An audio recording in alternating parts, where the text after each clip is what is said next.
Right, people. What is up, everybody? Um,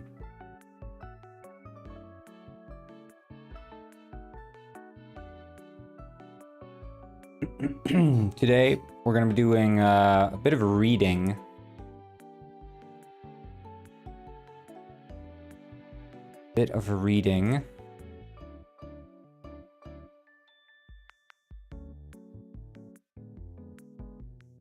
Gonna be studying for the test. Alright.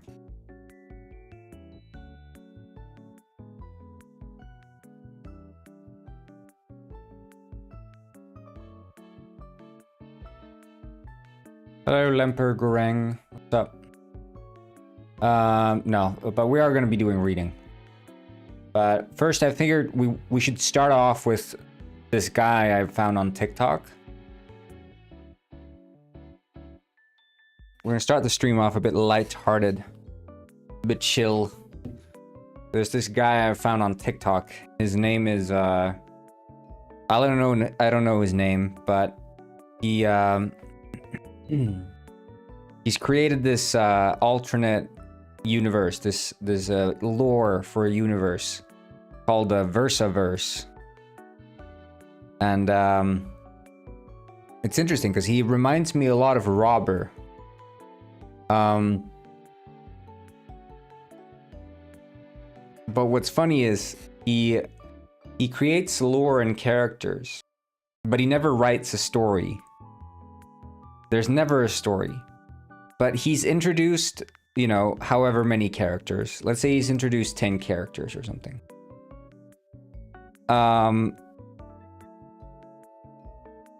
The thing is, he introduces the 10 characters, and then he never writes the story, and then he's gone for like 2 months, and then he comes back, and he's like, okay guys, it's time for a refresh.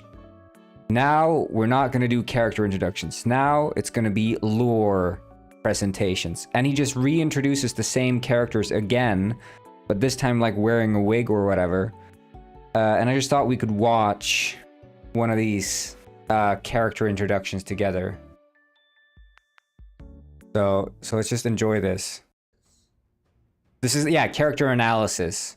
So character analysis. Godinus and Versalor. Incarnation of existence. I am Versalor. I have assumed human physicality to relate to you humans. This is not my true form. My true form is unperceivable by the human eye, at least in the most part. As the incarnation of existence, I have a sworn duty to protect all of the Versaverse. Multiverse and reality itself depends on my life. As if I die, the universe dies. Did I say universe? More like the entire reality.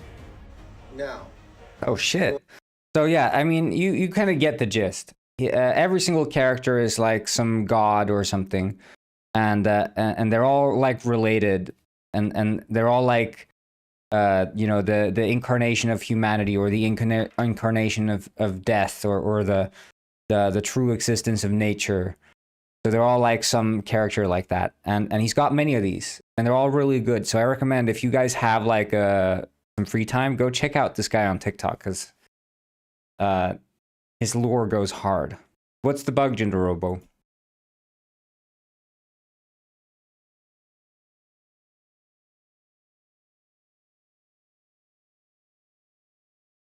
I think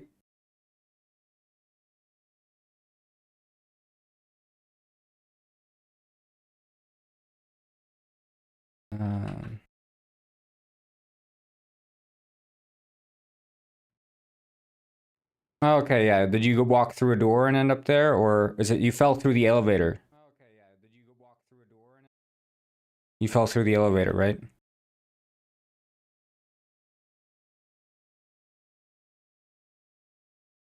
Oh, you used the mind room. Okay, yeah. That makes sense. That makes sense. If you're completely stuck, you can do this. Press enter and then type /TP town hall. I don't know, or like with a slash before it. Type that TP town hall and you will be out. But I'll just make the mind room not usable in the elevator.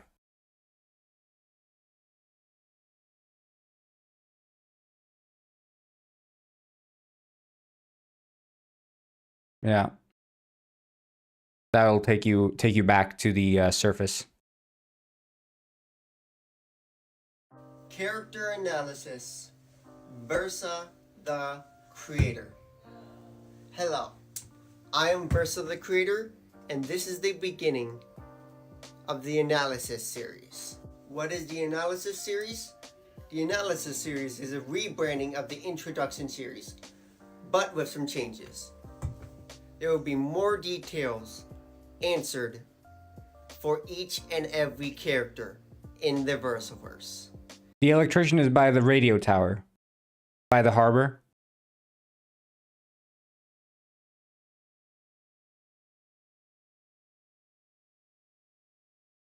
Starting with me, Versa the creator. Here we go with the details. First name, Versa. Second name, the creator. His name is Versa the creator. That's his actual name. But yeah, I mean it's hard to explain like the appeal of this, but I get these videos on my For You page and I just I eat it up. They're quite long too. Like this one's 2 minutes, but many are quite much longer, so very good content. Anyways, so Penguin Village, I was gonna fix up some of the sort of leftover stuff in here. I mean, it's basically all working. I don't know exactly what I had left.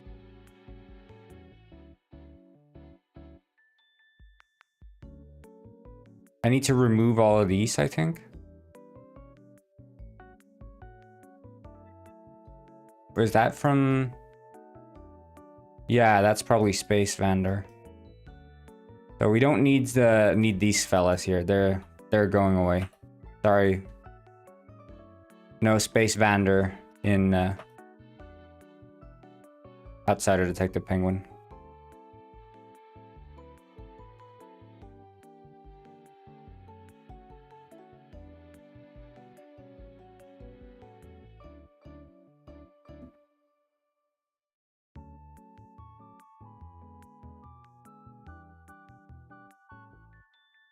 But yeah, this one's going away too.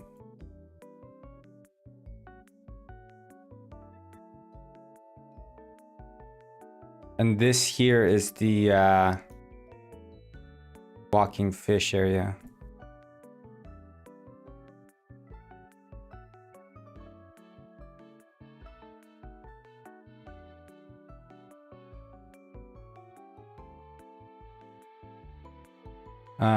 Yeah, here we need water.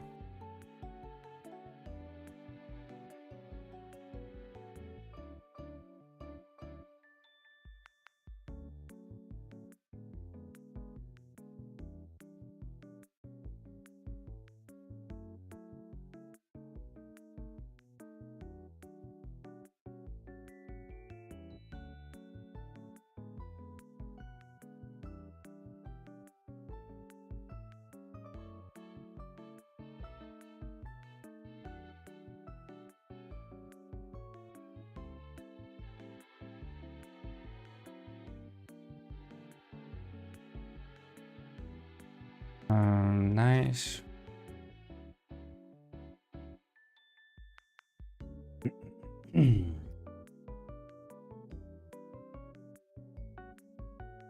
Yeah, I should just copy paste Vander from the other right. These mannequins are broken.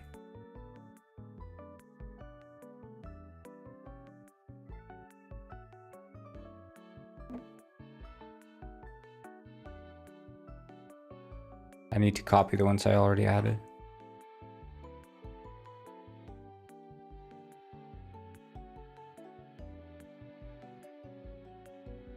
All right, the clothing store is the penguin.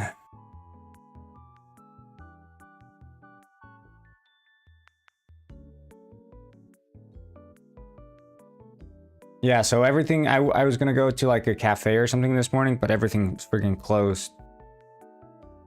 So I just went to the grocery store instead and picked up. My coffee ran out this morning. I was like, shit, I want my coffee. But then I was like, but it's kind of a vibe to go to a cafe and have some coffee. But then it's like, oh yeah, it's freaking Friday.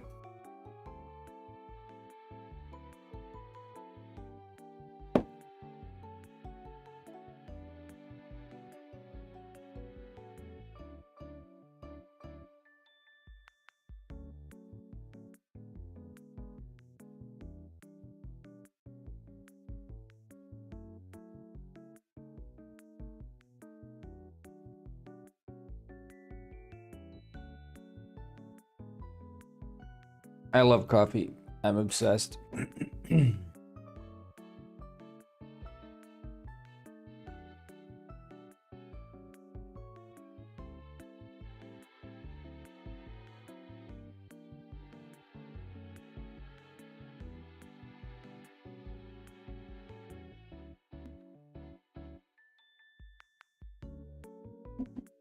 it's like I am and this is,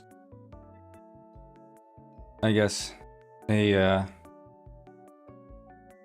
not so common trait, but I am both a snob, but I also will get down with literally any form of coffee. Like when I buy coffee for myself at home, I'll spend probably 3 times the amount of money on my coffee as opposed to like the regular stuff you'd buy in a grocery store. I'll go to the roasteries and buy a specialty coffee. I'm obsessed, you know. But at the same time, if I'm at like, I don't know, a workshop or something, and they're like, oh yeah, we have some coffee, I'm like, heck yeah. And then I'll devour that cup of coffee, even though it's like the trashiest, most garbage piece of coffee known to man. Like I will devour it because I just, you know, I just love coffee, man. I don't feel the same way about energy drinks. Like if there's a trash energy drink and it's free, I probably won't even touch it. But with coffee, hell yeah.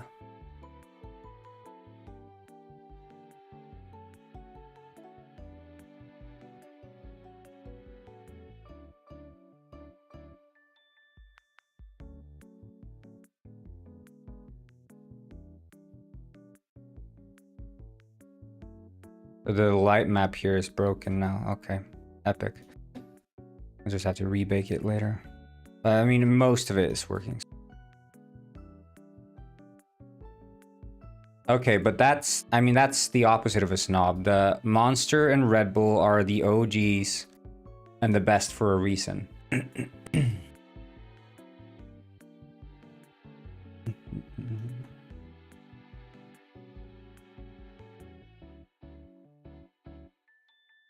I don't know, I just like, I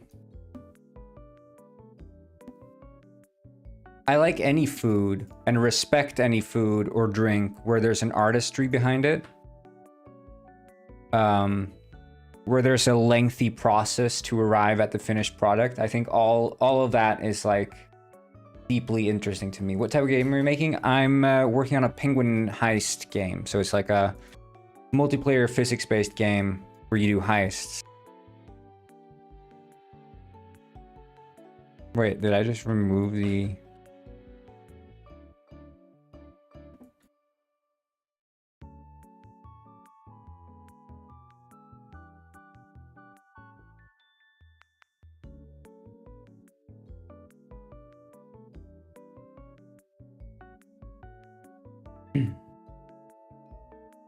Yeah, I don't know. I always, do I keep this fish factory too? I don't know how you guys would enter it if it's in the penguin village. Should I just let this stay in the detective? Probably. You still have this fish factory, so. Even though this is like cool. I don't know.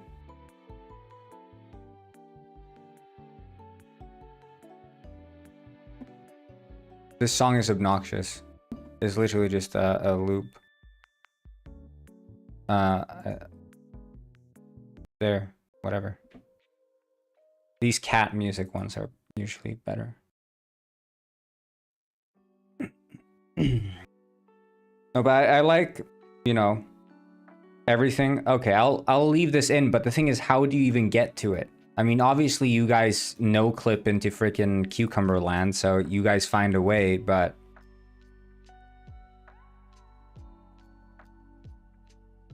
I want to leave some stuff for the detectives, you know. Yeah, but where would it be? Because these two were warping from the same spot, the fish factory.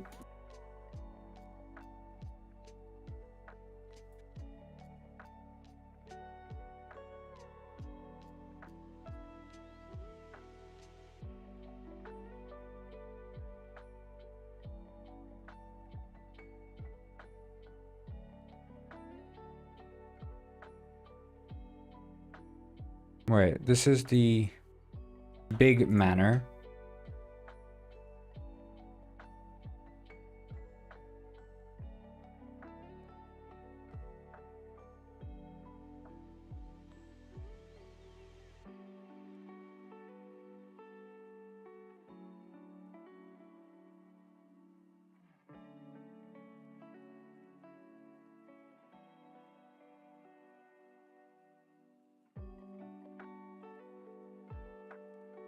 From the sewers? Hole with a ladder? Yeah, but it's like this is the actual fish factory, right? This thing here is the actual fish factory. This is in the imagination of Detective Neuter. He's like, oh yeah, this is how the fish factory was in the past.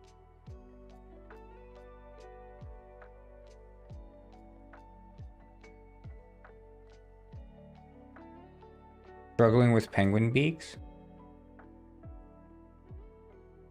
How so?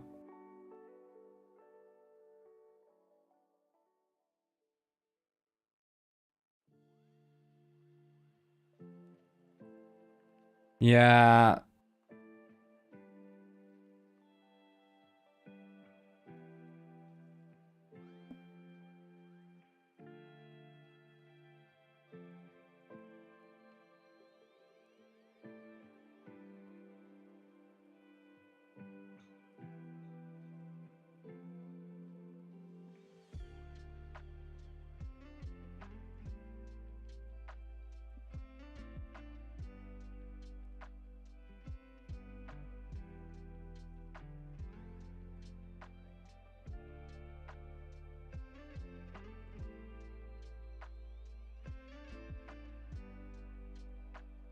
Yeah, that's the thing. I want it to somehow, you know, have some semblance to what Penguin Heist is, you know?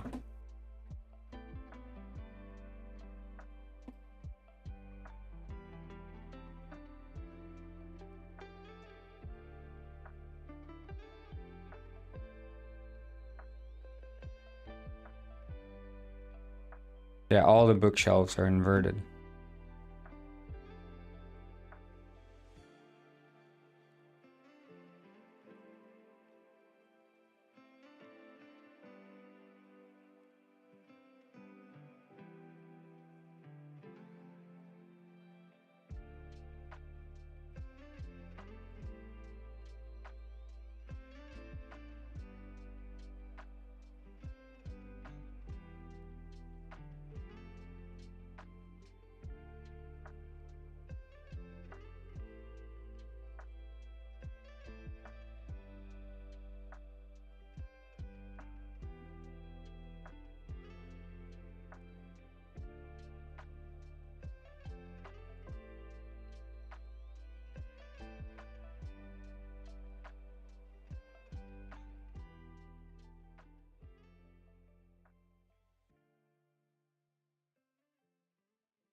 Yeah, I'll just leave it inaccessible for now, but still there, so you guys can get to it if you want to. I mean, this...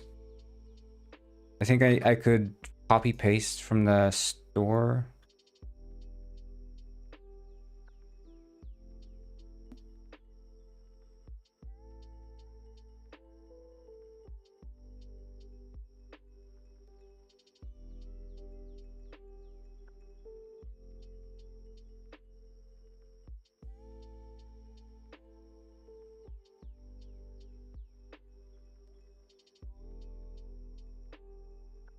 There we go.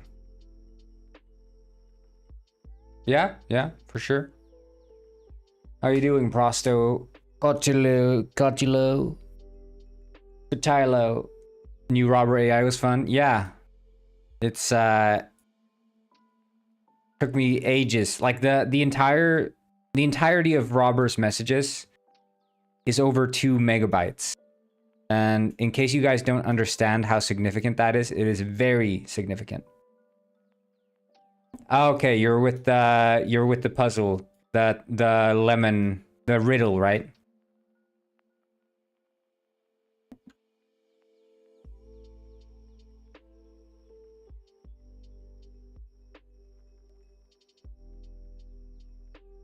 The poles? It wasn't poles. That's not what it was. So you need to touch the objects in a certain order. That seems to be a puzzle that's tripping people up. You need to touch the items in a specific order.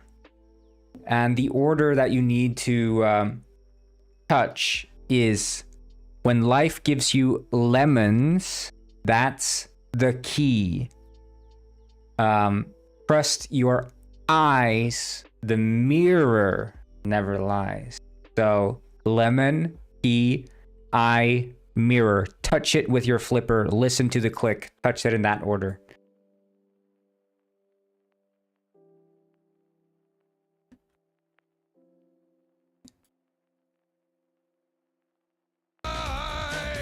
Your reflection tells a story of a pirate's life of glory. Trust your eyes.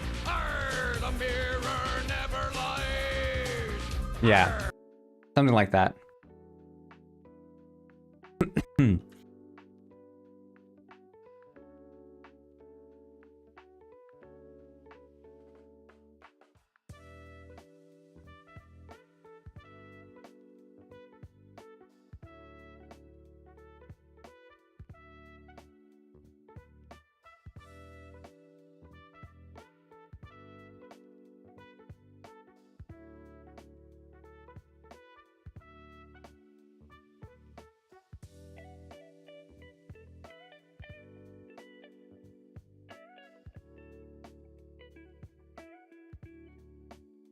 Well, I mean, it is sort of an Easter egg, but it's not like...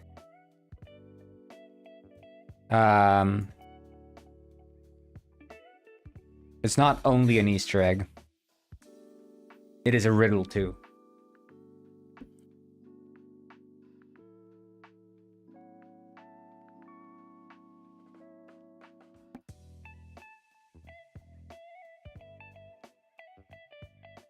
But yeah, what do you want to ask?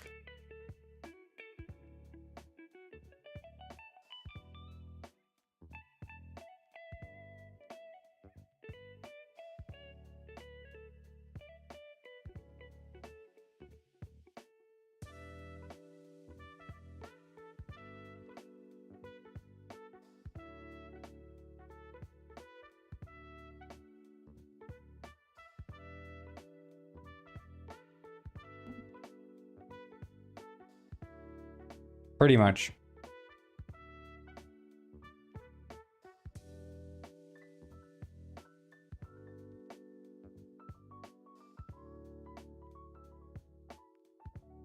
Yeah.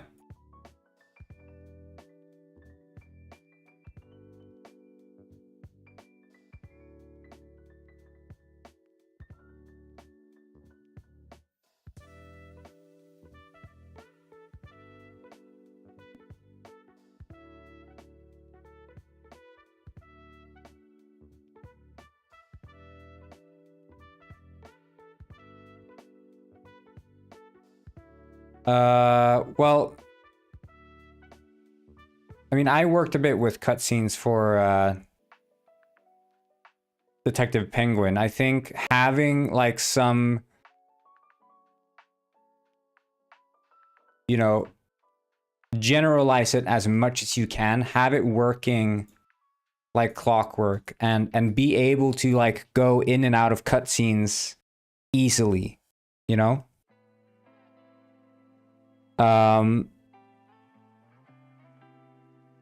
And establish sort of the behavior. Think about the behavior of the camera going to and from the cutscene. That's relevant. What happens when you go to a cutscene? What happens when you leave a cutscene?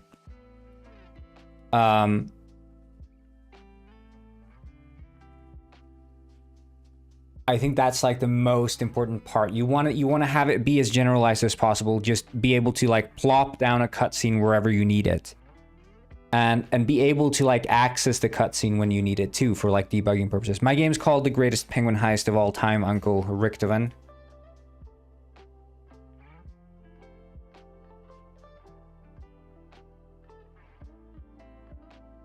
Well, so the thing is, when the camera starts a cutscene,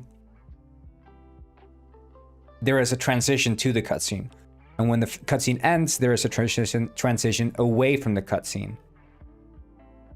And that's stuff that you need to have sort of formalized with regards to how does that actually happen. Ensuring that the player doesn't maintain control of themselves during a cutscene and so on.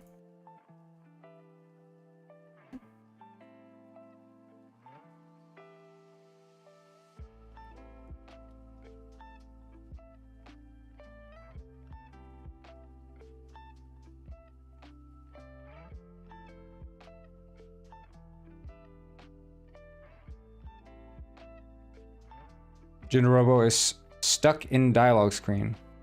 Where is he stuck in dialogue screen? And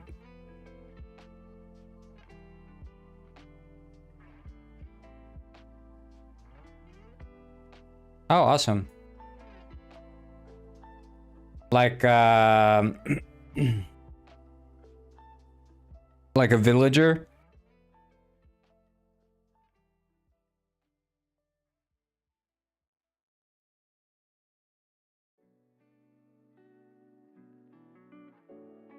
I would suggest just reloading the save in that case, unless you can describe to me exactly what happened or how you get there, or like if it's repeatable, then it's hard for me to like diagnose the issue.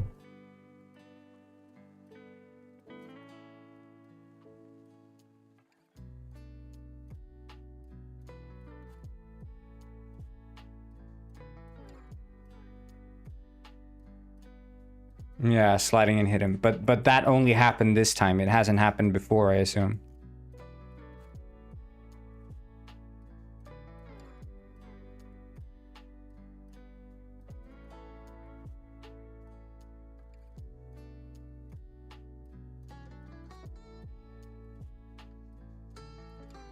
Yeah, but like if you slide into another NPC after you reload your save, I'm assuming that wouldn't happen.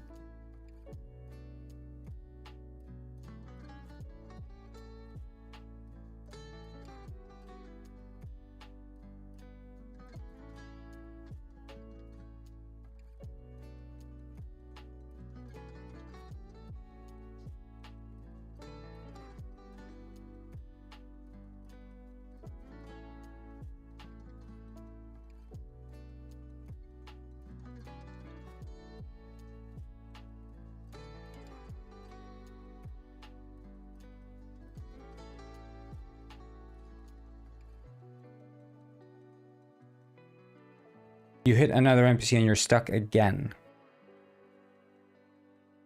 But is that default behavior across the board? I don't think so. Let me just start up.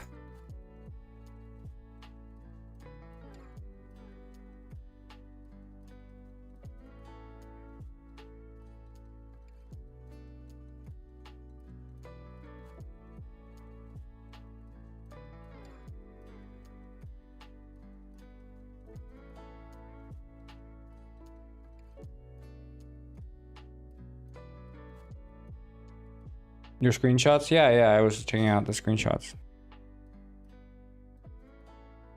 on the Steam page.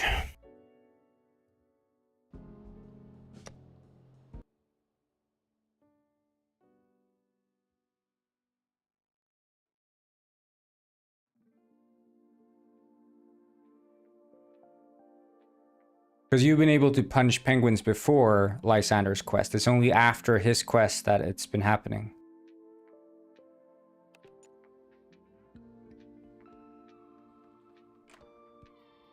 Like if I leave here...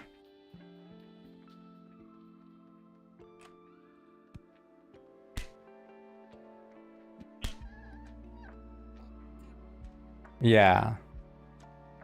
Could you send me your save file? Because I could take a look at it then, maybe.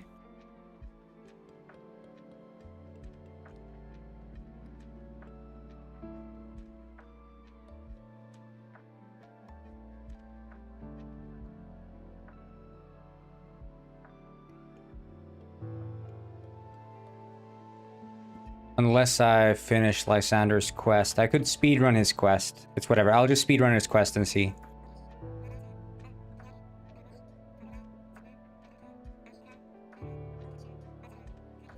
Speedrun.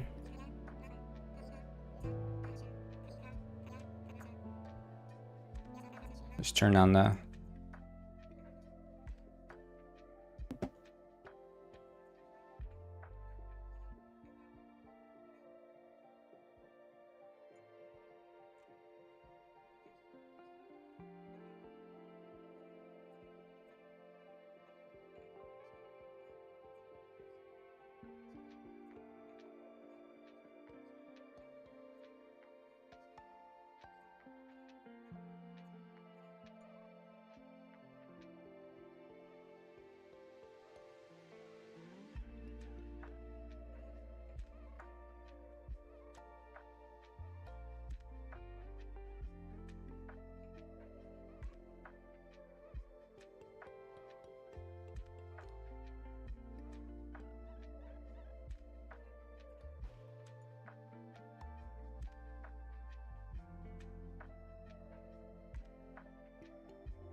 Yeah, but we'll see if there's an issue.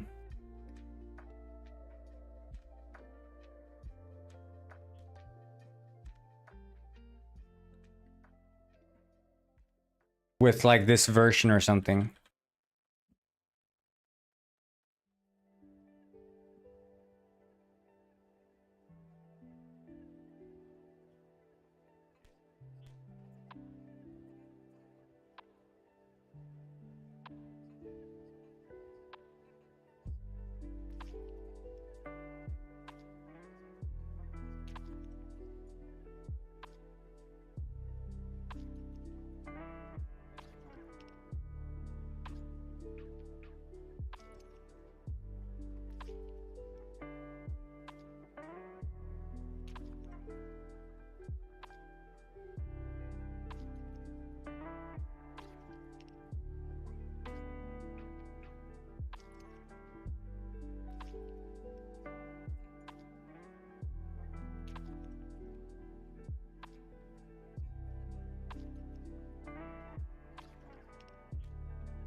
Hmm.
Okay.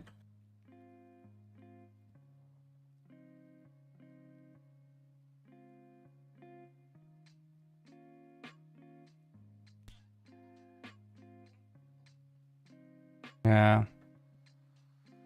Seems to be maybe an issue related to your save then.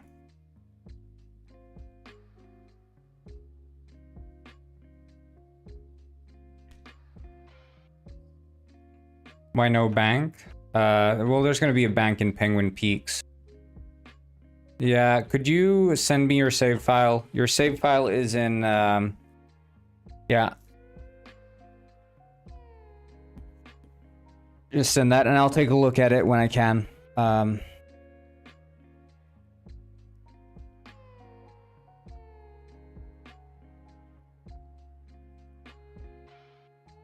just checking here to see that everything seems to be in order.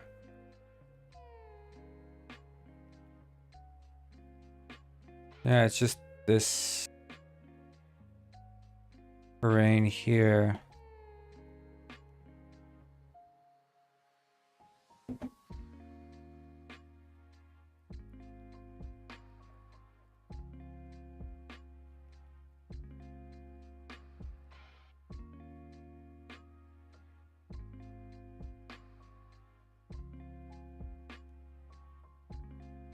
It's in percent app data percent. It's, you can find it.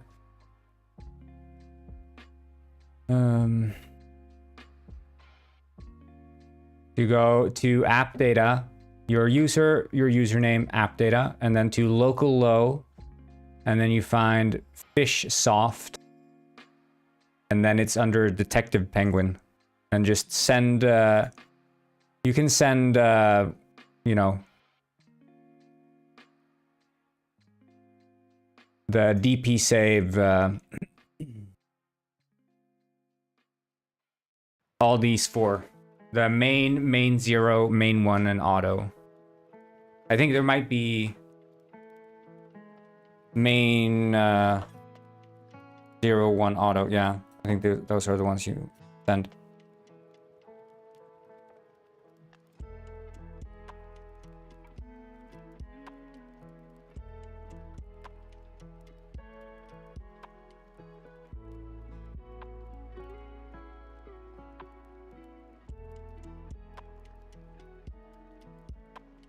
I have to open a detective to and the train. Oh, ho, ho.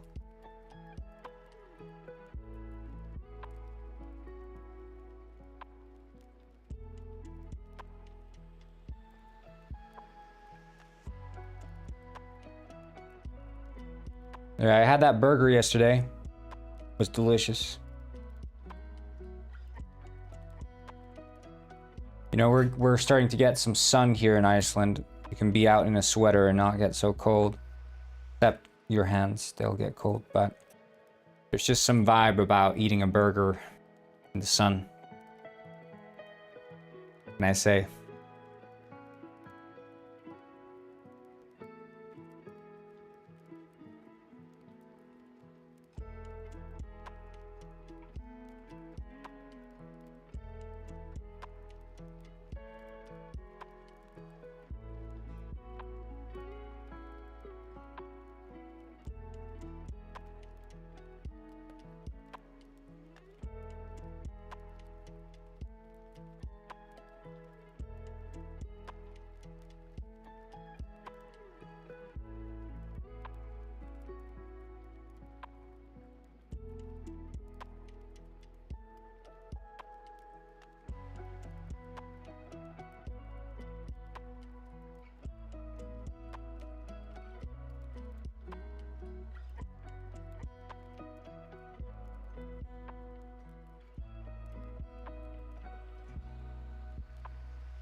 Oh, that's the wrong one.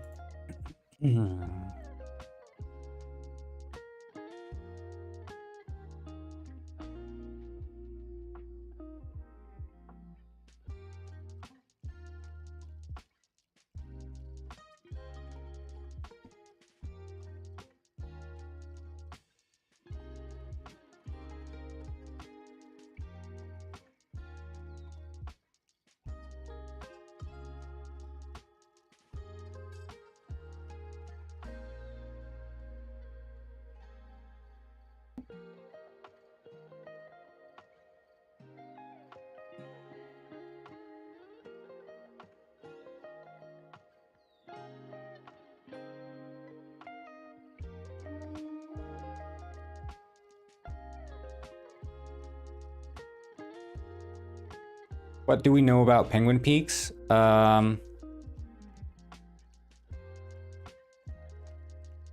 I think part of what you know is that, you know, friggin' multiplayer, you know.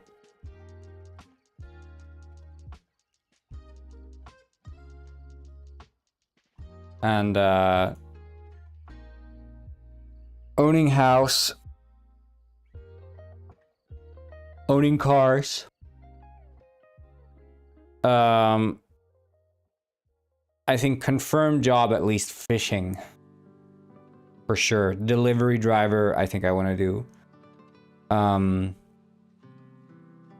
want to do some sort of factory worker. Pizzeria. Then I'm not sure how I want to formulate the whole drug business.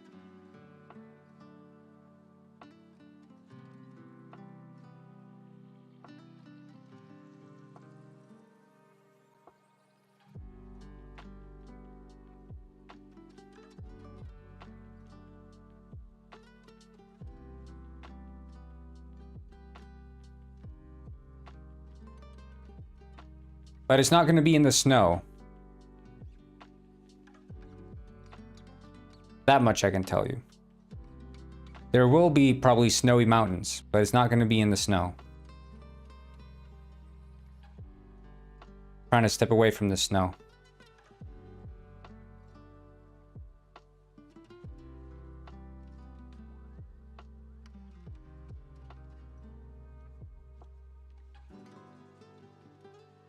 Can work now? Piling shader. Ooh.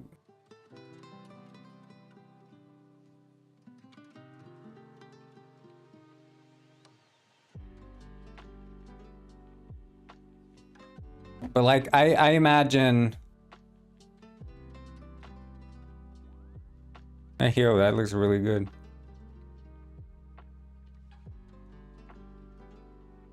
Look at that. It's beautiful.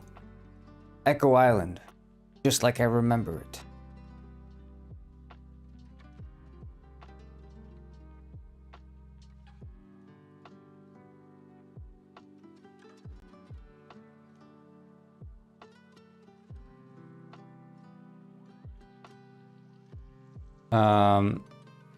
But I imagine,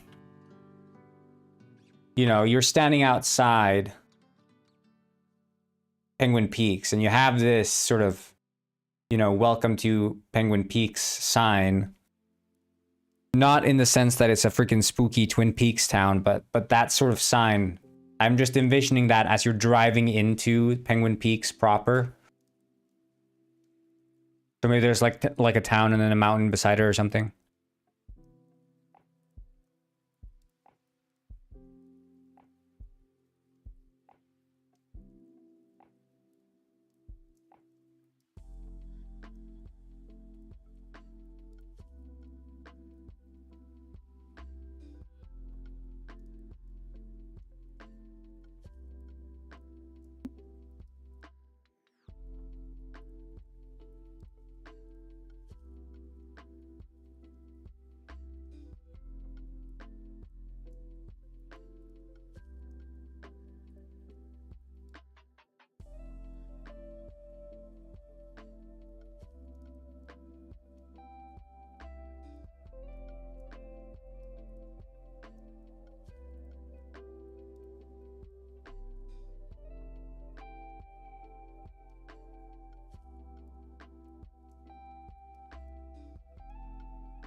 Hey.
Mm.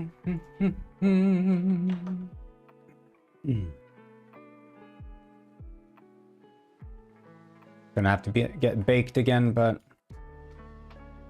that's whatever.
Hello, Crasher Hole.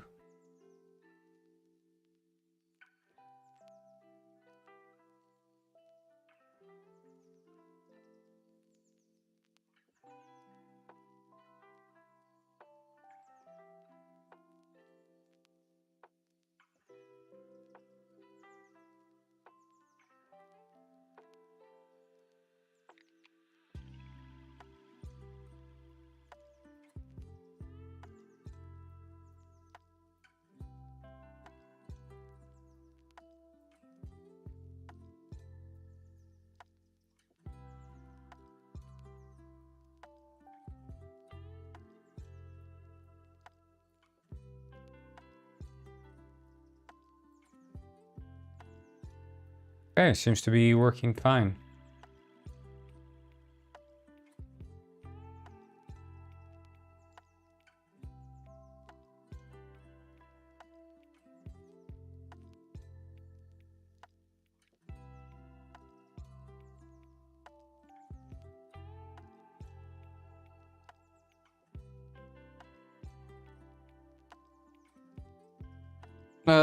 Working on today? Well, doing a little bit on Penguin Village.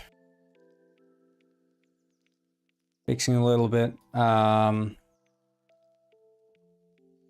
Seems like it's mostly done.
Move all the warps as well.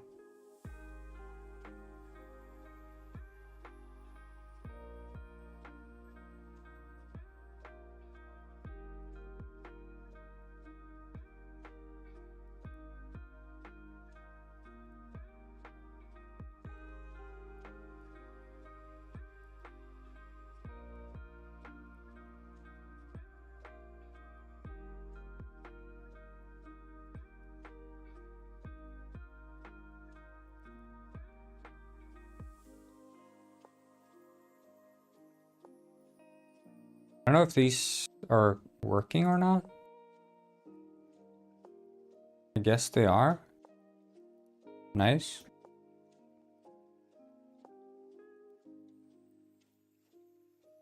It's just the Vandor then, isn't it?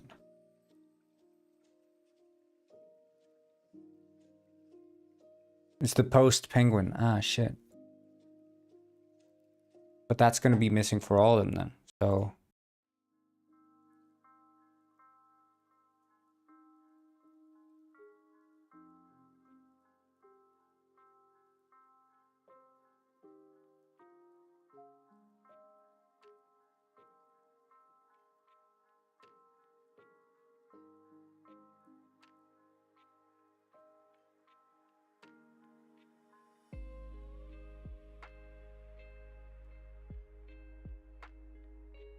Is Nuru's jacket open?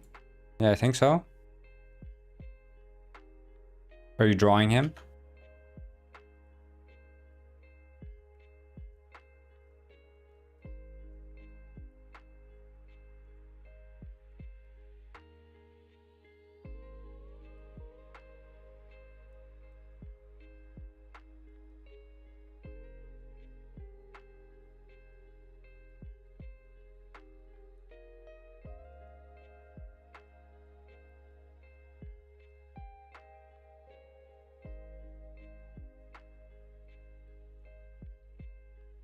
Nice.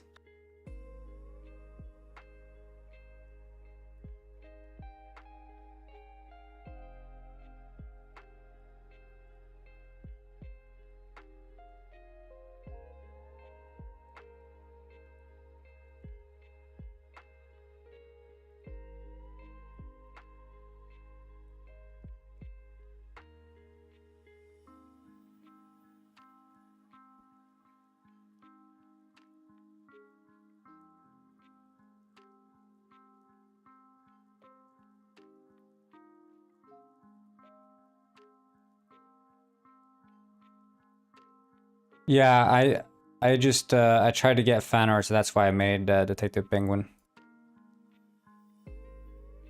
It's a big scam.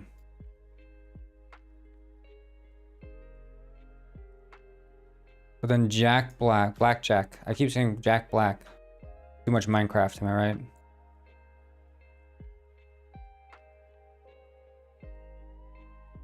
Although here it seems to work. Okay, well.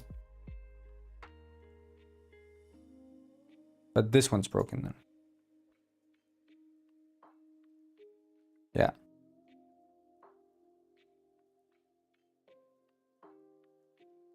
You guys know Hank Green, famous YouTuber. He made a video on YouTube the other day I saw, came up in my feed, where he spoke positively about the Minecraft movie-going experience. And I felt very vindicated.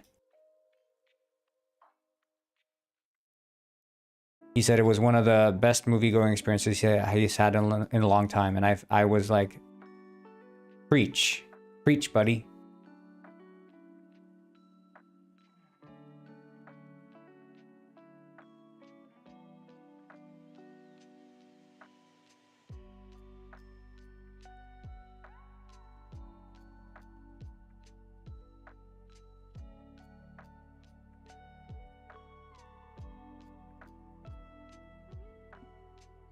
Yeah, I mean, one of the top comments was like, I watched the trailer and it just looked really bad.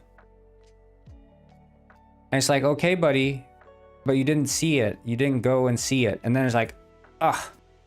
I could never handle being in a movie where people are screaming. It's like, but that's what made it so amazing. The fact that people were screaming Chicken Jockey and Steve and cheering on when Steve did like random crap. That's what made the movie so great.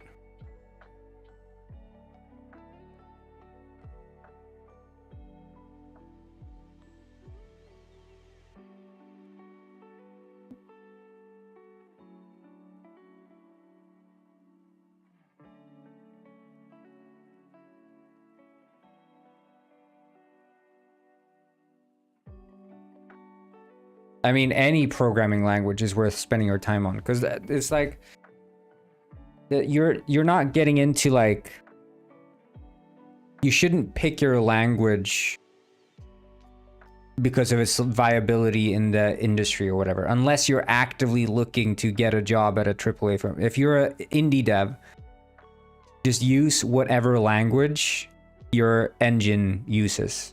So if you're using Unity, you use C#. If you're using Unreal, you're using C++. If you're making your own game engine, well, maybe use C++ or Java or Python or whatever, you know, like whatever works. Because at the end of the day, just programming in general is going to make you a better dev. You'll be able to pick up C++ within no time if you've coded in like C# or Java. If you are a genuinely good programmer, you'll be able to transition over to C#. Like there's going to be a learning curve, but it's like the skills of learning programming is so transferable, whether you're learning freaking JavaScript or anything. It's always just learning a language is a good investment.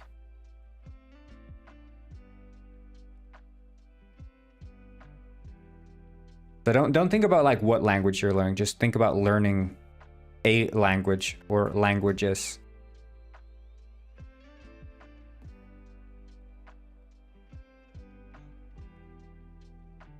Because programming is not memorizing syntax. It's developing a way of thinking about problem solving, right?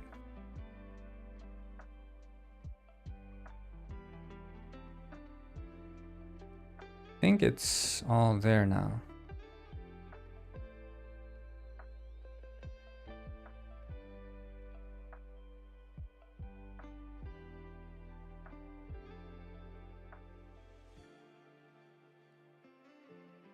And then the minecart.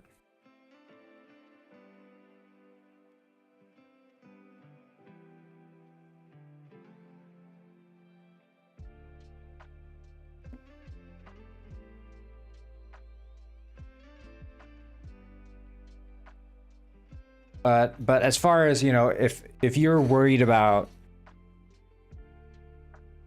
a language becoming outdated, I think you have your priorities misplaced.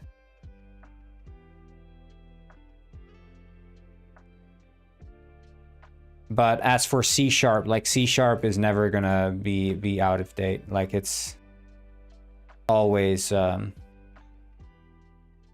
always in fashion.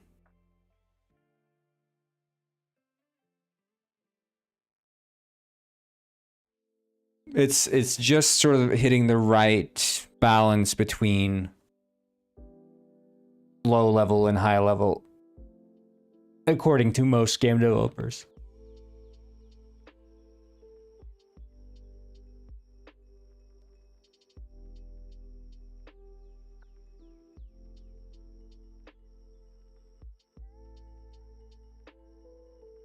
But again, like when it comes to game development, I would say that 99% of the time, optimizations you're making are not on a language level. They're being done on an architectural level. So whatever optimization you can get out of C++, you can get the same with C#, because the sort of memory management you can do with C++ is, unless you're making a very specific project that requires memory management, on that low level, you're not gonna see any performance boosts. Okay, I think it's pretty much working. Let's see, we need the player camera and a player spawn.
Okay, so I have no idea if this is gonna work, but you know, we'll just run with it and hope for the best, I guess.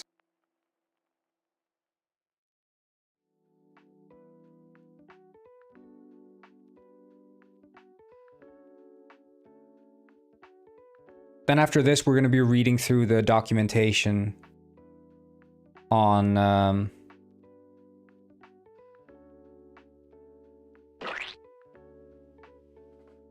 Photon Fusion, which is the multiplayer networking library.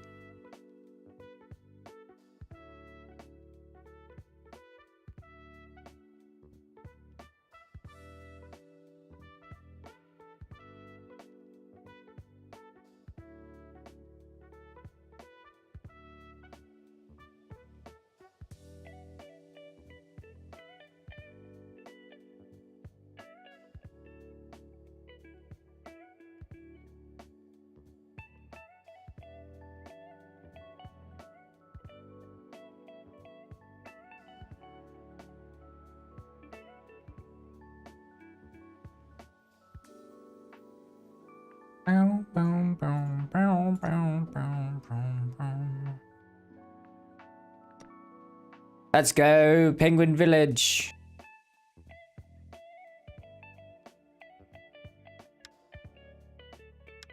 Do I have any outfits?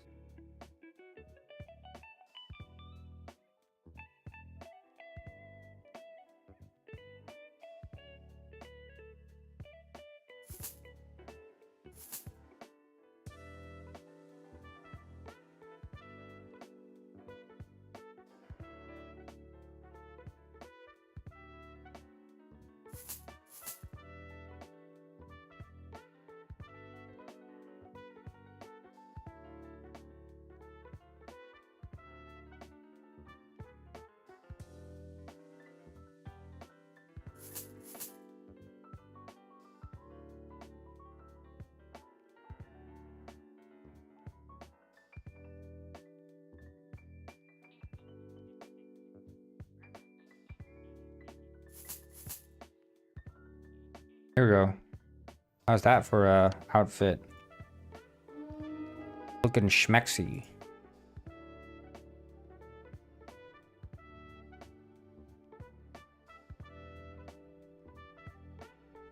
Ah, Penguin Valley hasn't been added to it.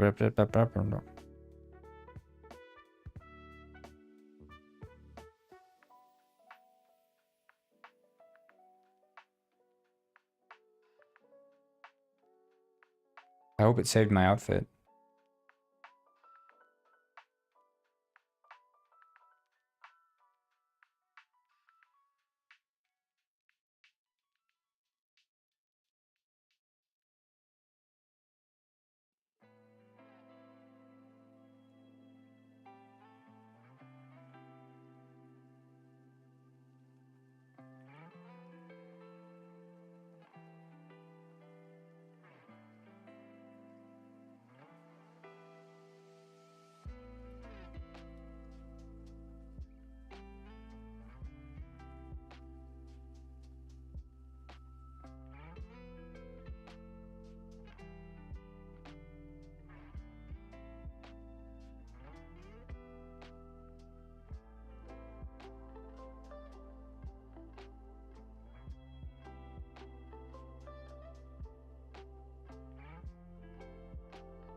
skirt.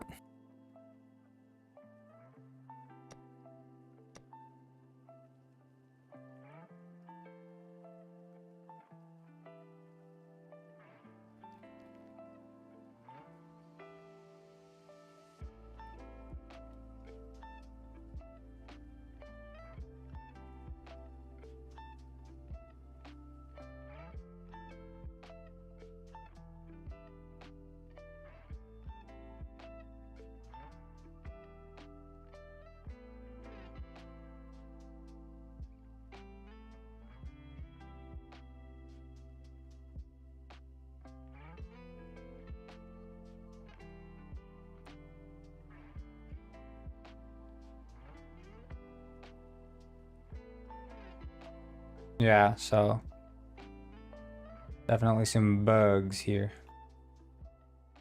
The vehicle is part of it.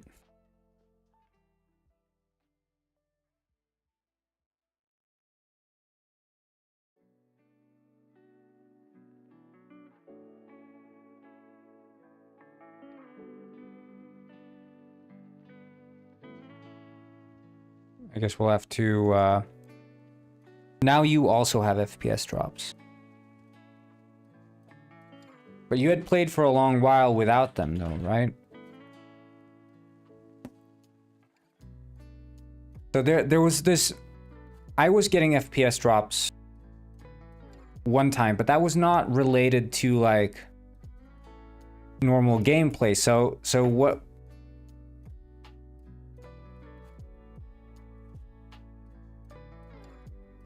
Yeah, you left there, and when you look at the boat, because the thing is, so it's generally when you look in the direction of the ocean, right? That's when the FPS drops come, right? Am I mistaken?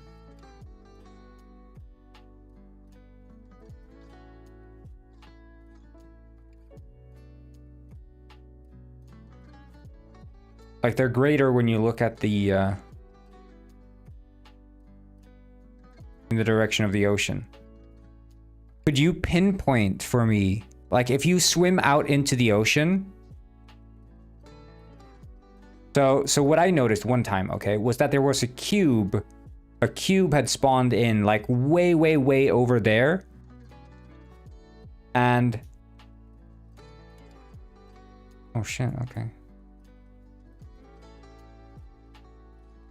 And if I swam out in this direction, I would still get the FPS drops unless I looked this way. As soon as this cube went out of sight, my FPS was okay.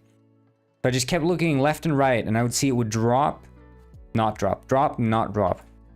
Could you like swim out into the ocean and see if the object in question that's dropping your FPS is actually maybe out in the ocean, and it's only when you look at it that it's dropped?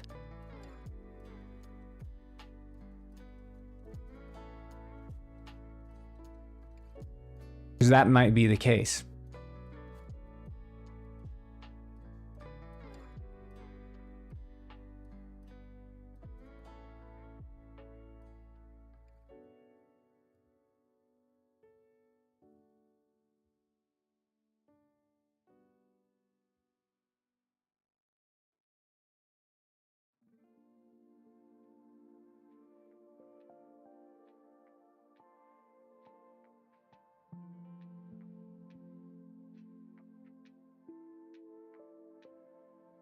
It's definitely not the island. It's not the island. The island isn't moving. If it was the island, it wouldn't be affected, you know, by traveling in and out.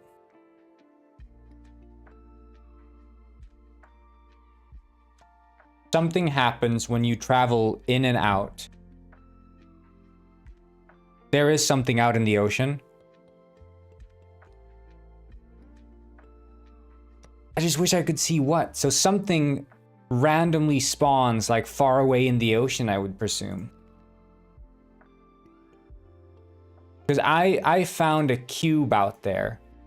And the cube was like far out in the ocean, like really far. And it was so far out that the calculations to check like how it should be rendered were like insane. It was just over computing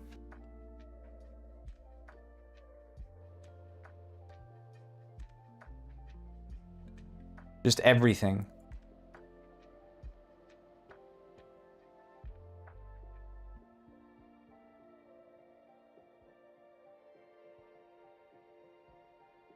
It's a Gwyn bouncing in the water and changing skins.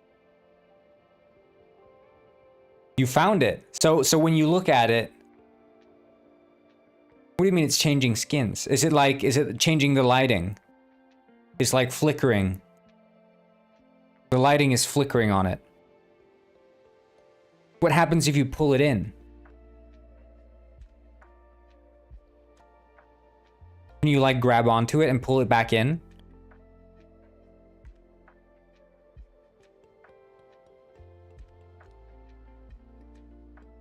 Because if so, we just solved the FPS drops.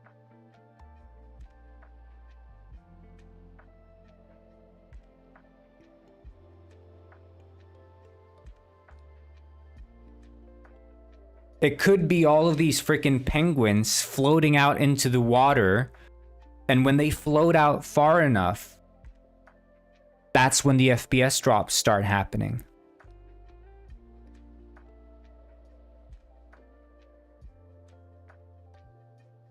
Yeah, he's flickering because it's struggling to compute his lighting. So you found the issue because that's exactly what the cube was doing as well. But can you like pull him back into shore? Because I imagine then, okay, let's listen to this theory. You guys are playing the game. A penguin lands in the water and now he's floating in the water and he's slowly floating away further and further into the ocean. Eventually he gets into this area where his performance, he's going to tank your performance. While that's happening, you guys are like down underground doing your thing.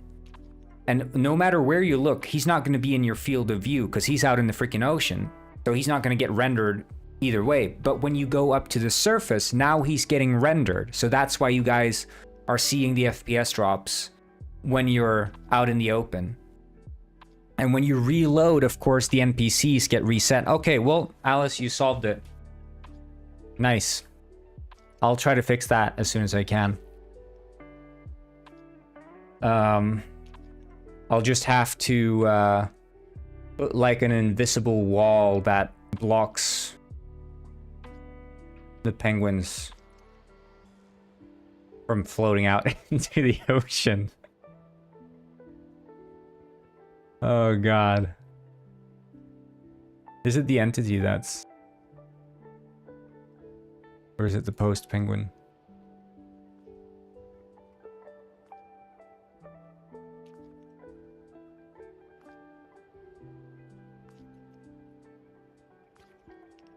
Yeah, well, that's good. That's good. But that would be something then that would just occur. You know.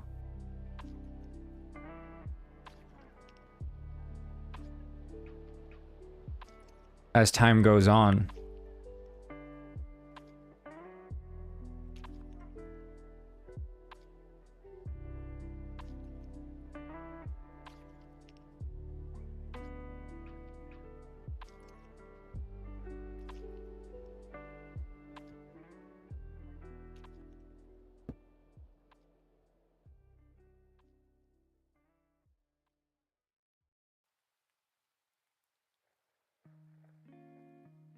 But that explains why I've never seen it, because the editor, they never fall down into the water. But they keep falling into the water for some reason in the build. I don't know why, and they keep hitting themselves in the build. They don't do that in the editor either.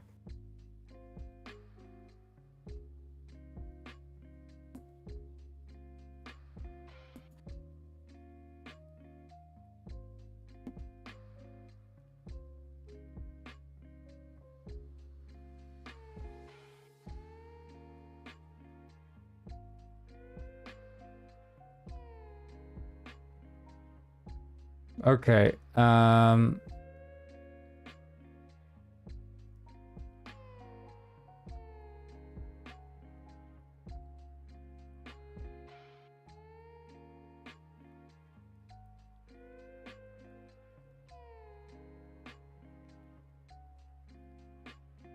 Yeah, and that's the thing. They don't get hurt at all in the editor. So there's something different with the physics calculations in the build. There is doing some sort of optimization. I assume that's leading to unpredictable results.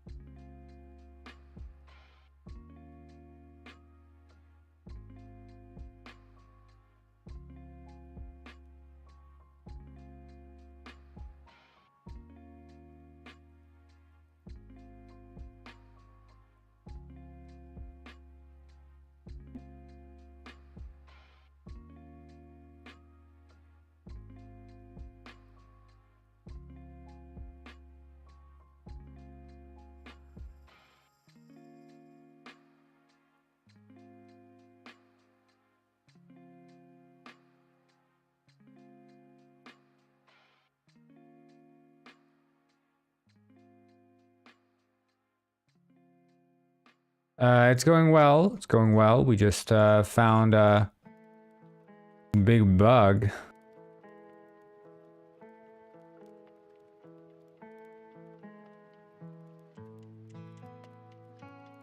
Is it the AI manager I don't have, or?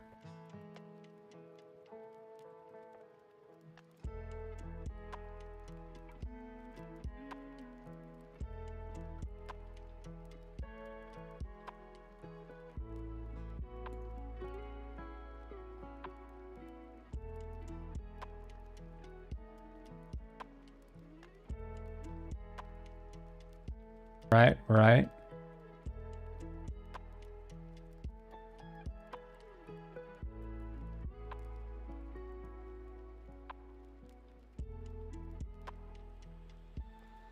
Okay, nice. Yeah, I don't really have a inventory system in mind, but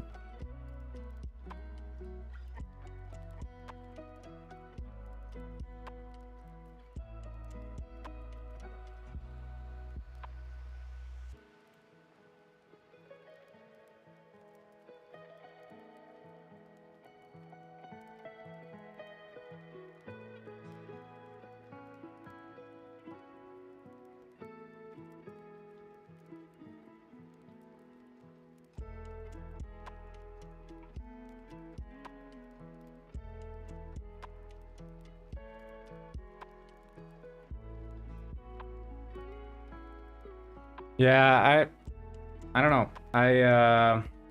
I'm gonna be reworking the entire multiplayer networking library. I'm gonna switch over to a new one, so it's gonna be an intense period of coding coming up. So this is the calm before the storm. I will be painting eggs tomorrow.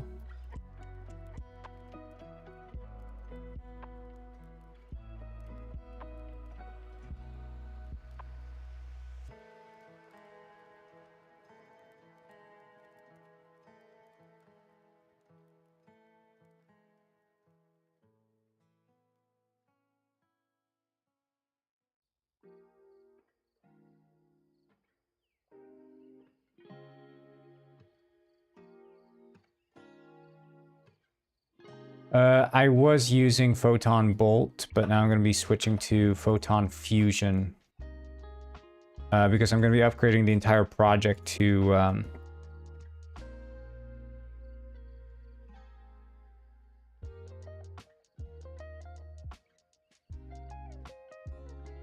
Unity 6.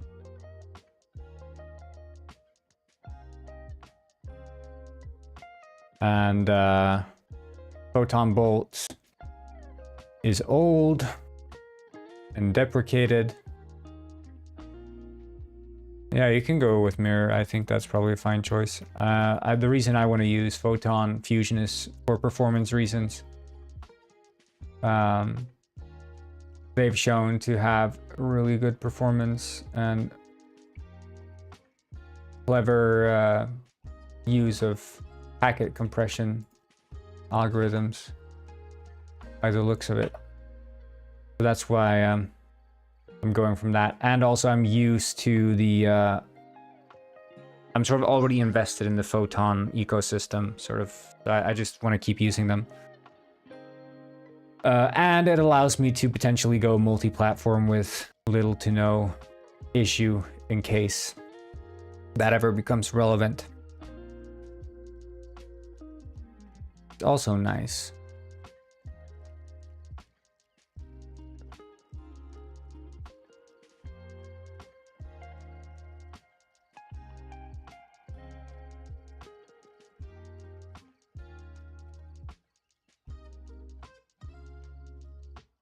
Why is neuters and large chemistry never addressed in the game?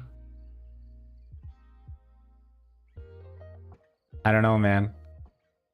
It's a good question.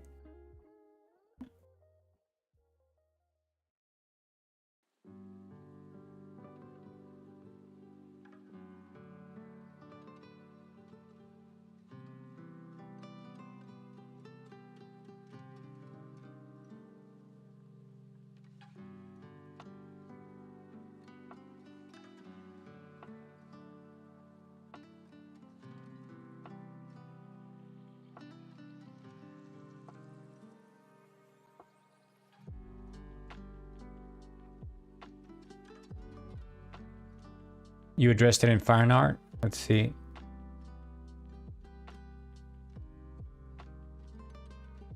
Ah, no. Penguin Peaks. See, that's what I'm imagining, dude. That's what I'm imagining. That's what I imagine when I think Penguin Peaks. This shit, and they're all flying in planes, and it's awesome.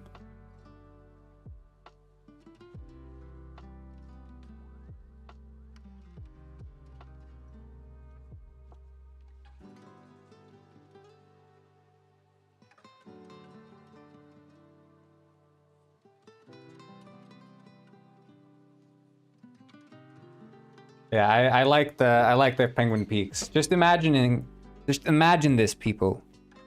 You're playing Penguin Peaks, and you're just chilling by a tree, by the sign saying "Welcome to Penguin Peaks."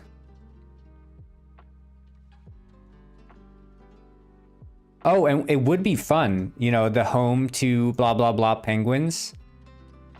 If we had that, and it had like the player, not the player count, but the total amount of like unique users the game has ever had.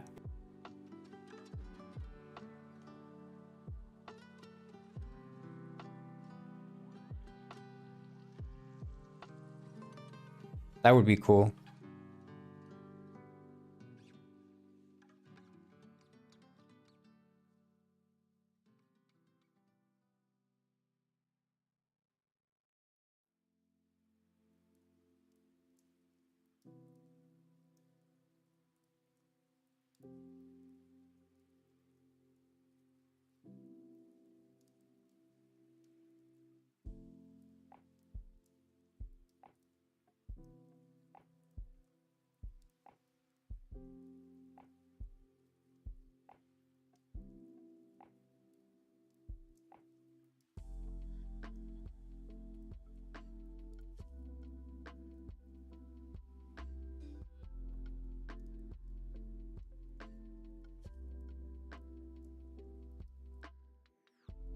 Don't look up DP on Urban Dictionary, guys. Don't do it. Biggest mistake of my life.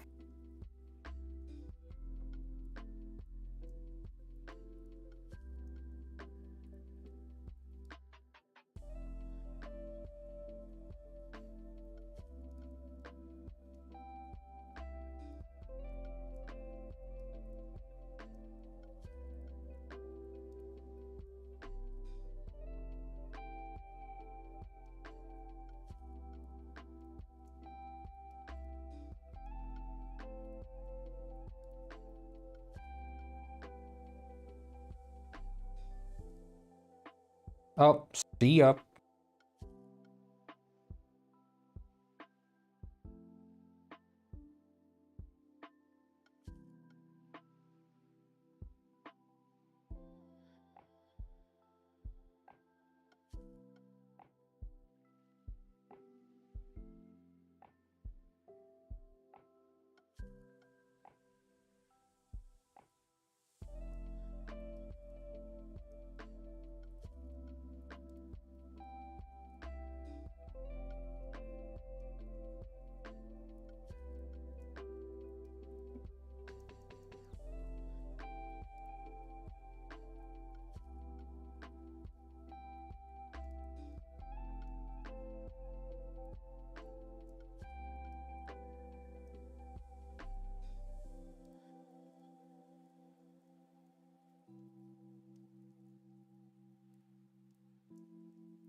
Okay.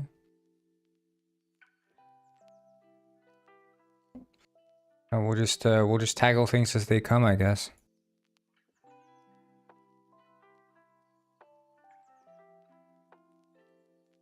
I'm just gonna have some yogurt. I'll be right back.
Robber's yogurt? Hell nah.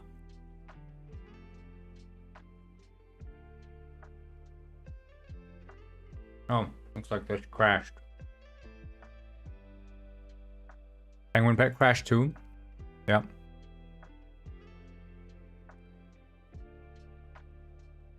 Awesome. I love when that happens.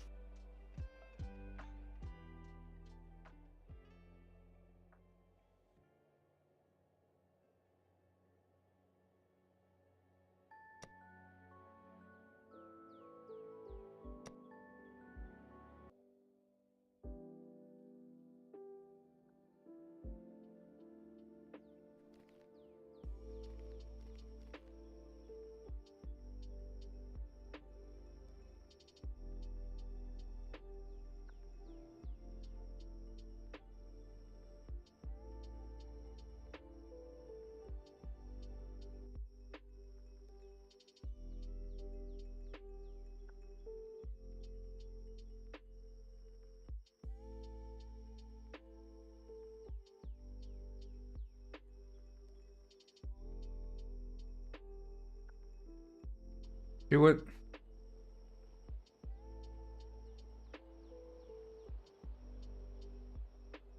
It doesn't have any sequence. Is that the problem?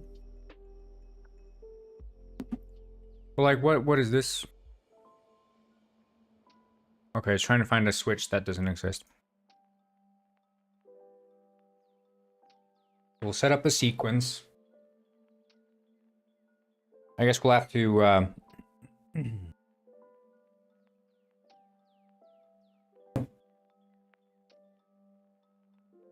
What's the game about? It's a penguin heist. Multiplayer physics-based penguin game. Penguin.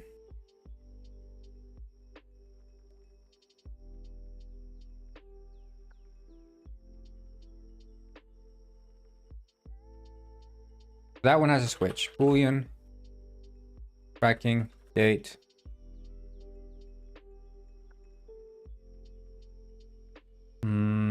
Shrine door switch, I guess.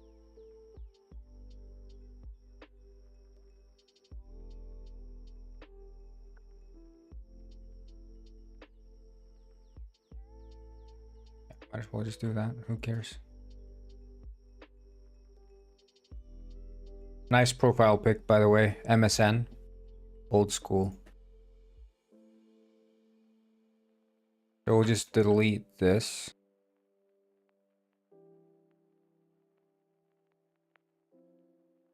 Thank you, thank you.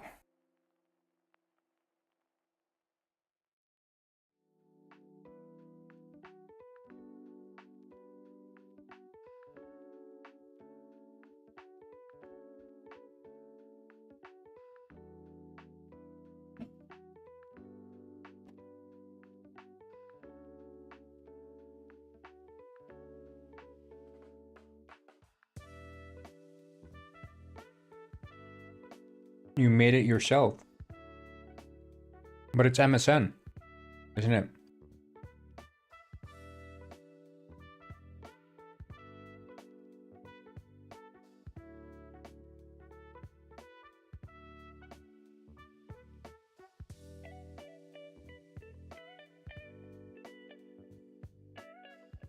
This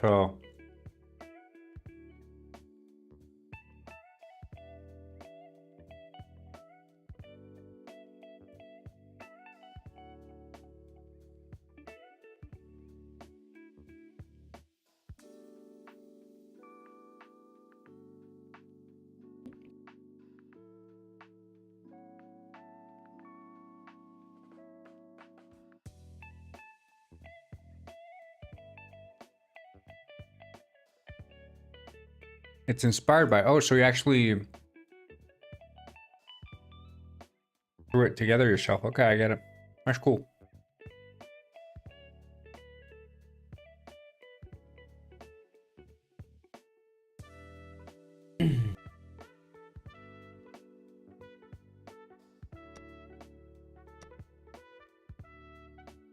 Gia Glavs Nixa, have a good one. good day.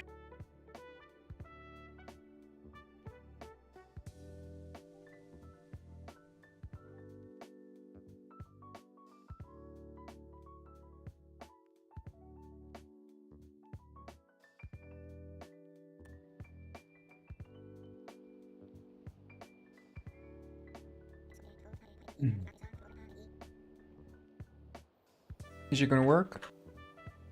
Or is it blocked by the player canvas? Could be. Maybe have like some fade, dialogue fade in mesh or something. Yeah. Ah, man.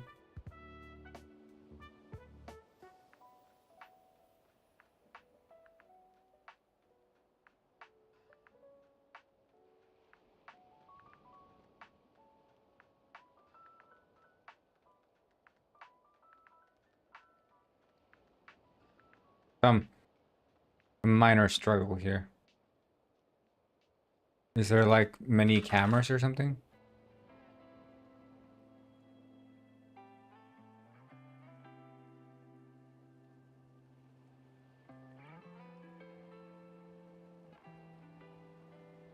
That camera. Oh, are there 2 player cameras? Ah.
See, this is...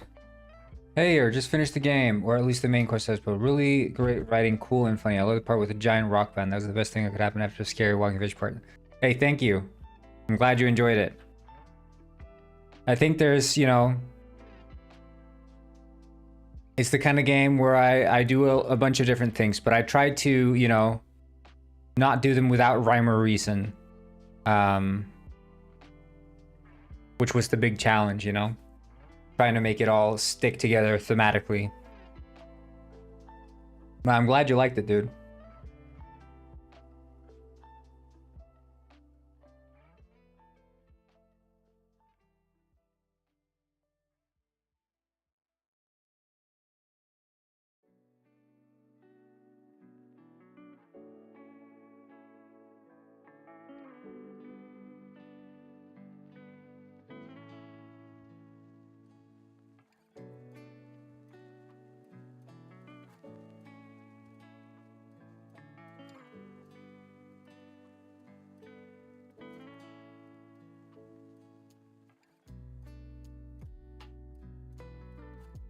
Thank you, man. Yeah, it's like, to me,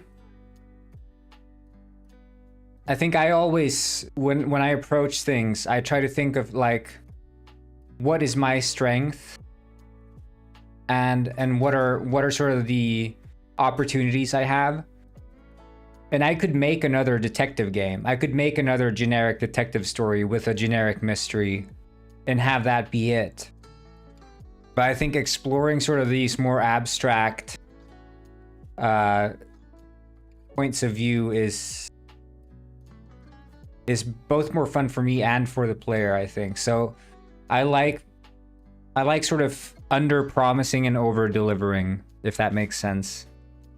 So like, player goes in, expects generic, you know, cutesy penguin game with a stolen fish. Okay, and then it turns into a murder mystery. But then after that, it turns into this sort of weird, trippy psychological horror thing, and it's like doing all of this while still trying to maintain some sort of narrative thread.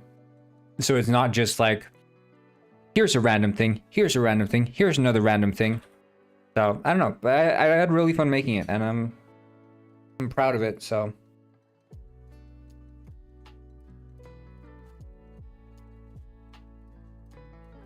I'm glad that people are enjoying it.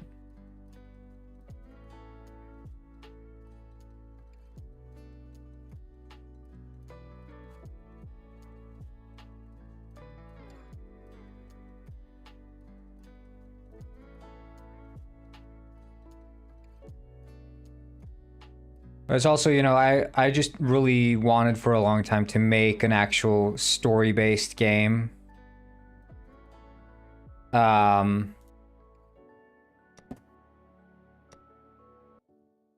this is my first time making one.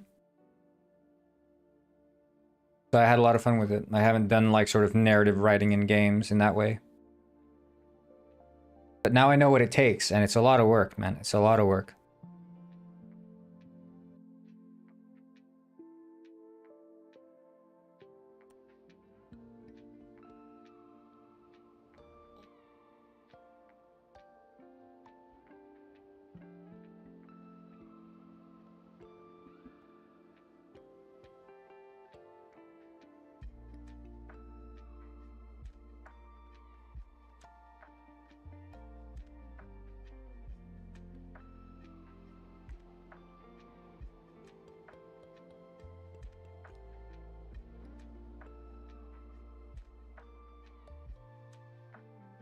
I don't know why the penguin isn't...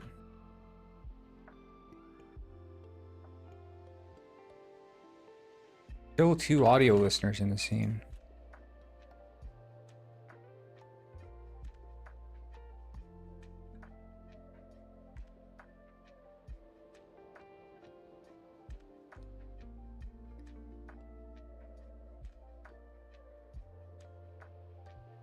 Oh, so there's still 2 player cameras. Morning, Lemanka. Le monkey.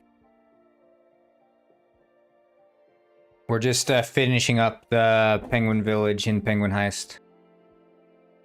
Yeah, by the way, Radio Felix, I don't know, are you a Penguin Heist player? Because we are working on...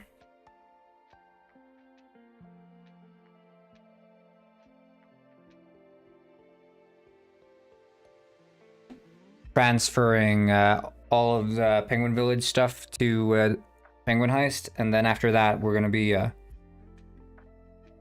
work in progress fan art.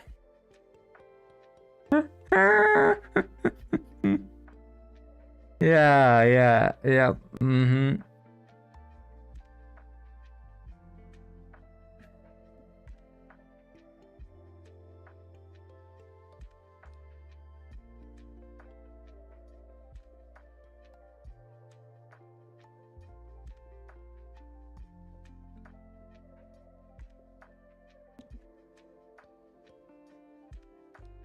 Oh, you haven't even played Penguin Heist? Yeah, well, so Penguin Heist is very different. Penguin Heist is all about combat, you know, and silly physics, whereas, but to say the Penguin is very different.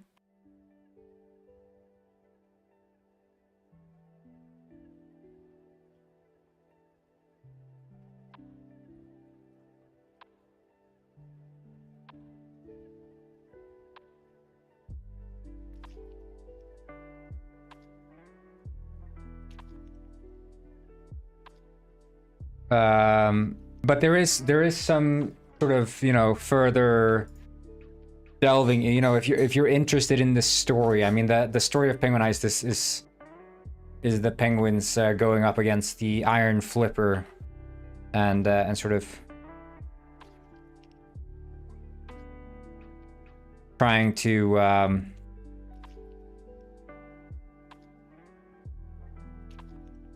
find the Tabula Pongo. But, you know, I don't know if you understand what that is unless you were reading about it in the museum in the game.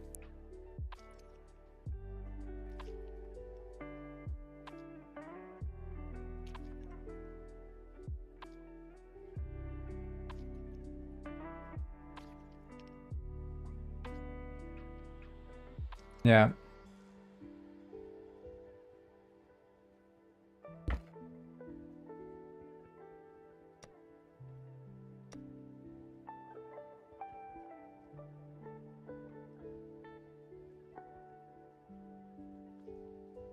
No, because there is sort of this universe that I'm sort of creating as I go, and have many parts of it mapped out.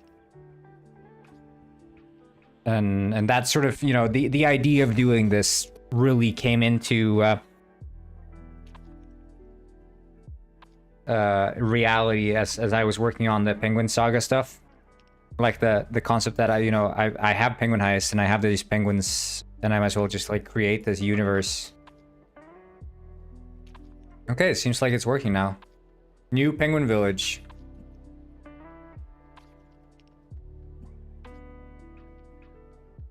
But yeah, I mean, Penguin Heist is all about guns, you know? Rootin' tootin' Newton shooting. So, it's very different from, yeah, okay, these texts, don't have the right materials. And it seems like these shelves are missing, so I have to import those as well.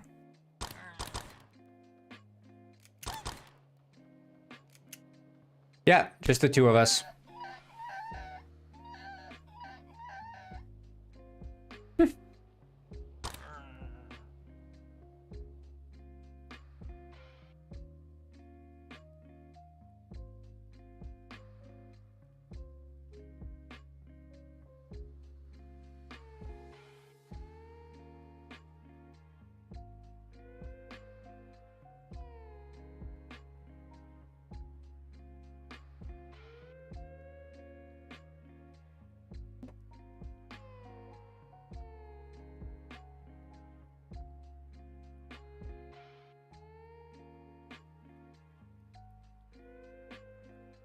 But in terms of like Detective Penguin, I did everything and then that fish did the music.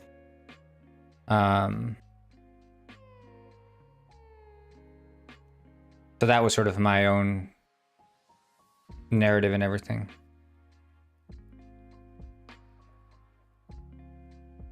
No, we enjoy working solo. It's sort of like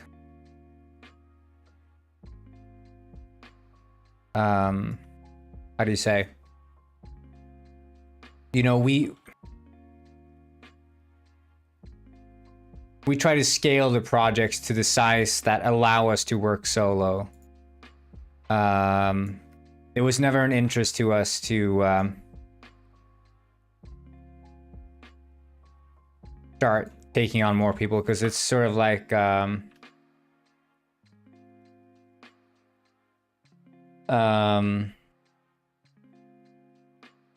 like the moment you start scaling up, you start becoming more of a manager and less of a creative. Two people, I think, is an amazing opportunity to be creative because it's like you and your friend or whatever, you're throwing ideas between each other and you're getting like instant feedback. But when you're adding in even a third person, things start getting muddied. You start outsourcing work.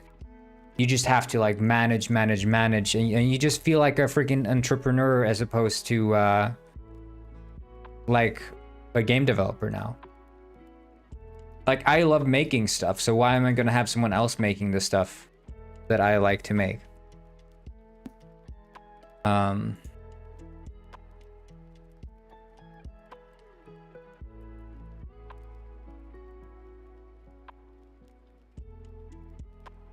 That's sort of how I feel about it.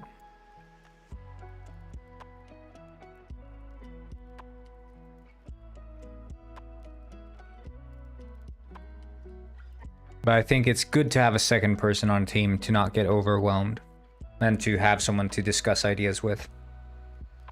And to not feel like you're just going at it completely alone, you know? You have someone to relate to, but beyond that, yeah, it's... If you want to start making big money and scale up and stuff, you know, sure, go ahead, you know, start taking on more people, but...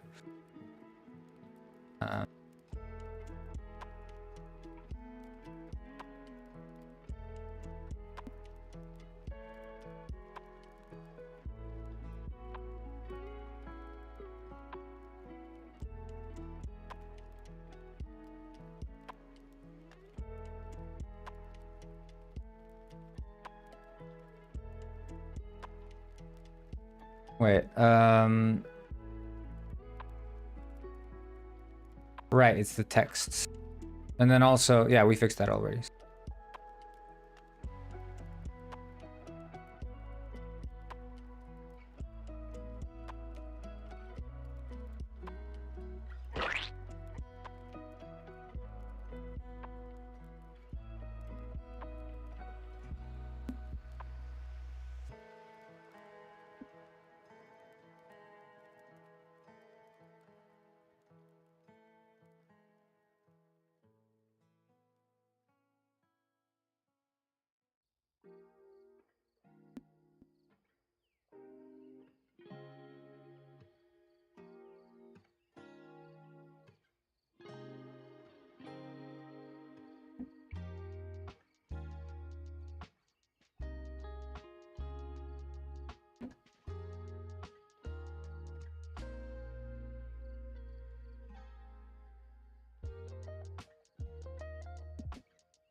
It's just missing prefab. Is it shelf prefab?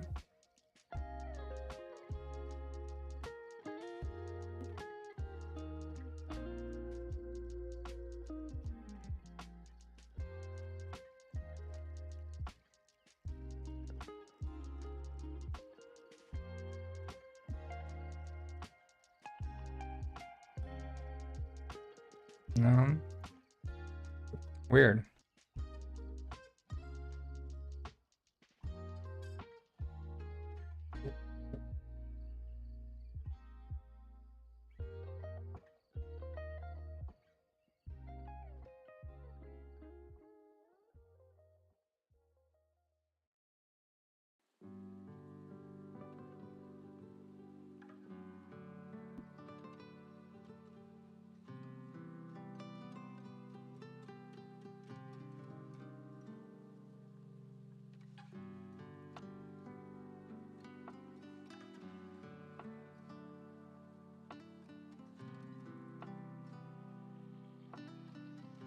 Okay.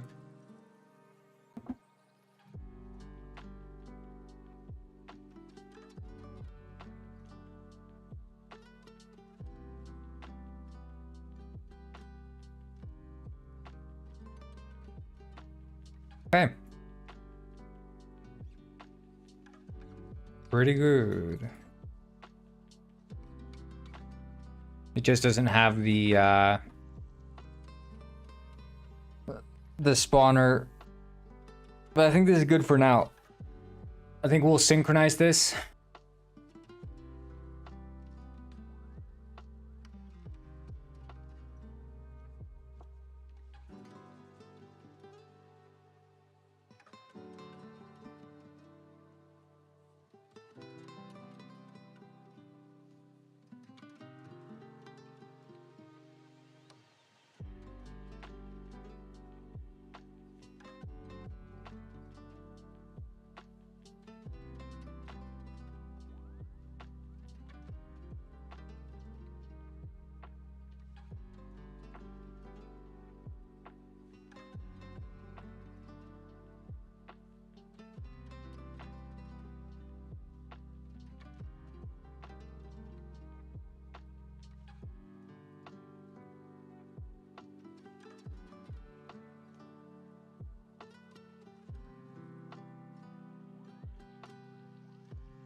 Hey. Oh.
Okay, it just keeps crashing. I guess I need to buy more RAM, guys. I don't know.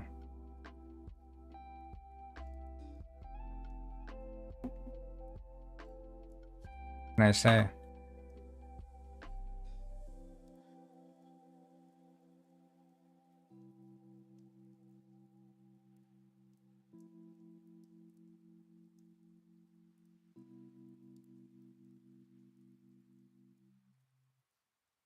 Like,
wait, 1 second. I'm just gonna.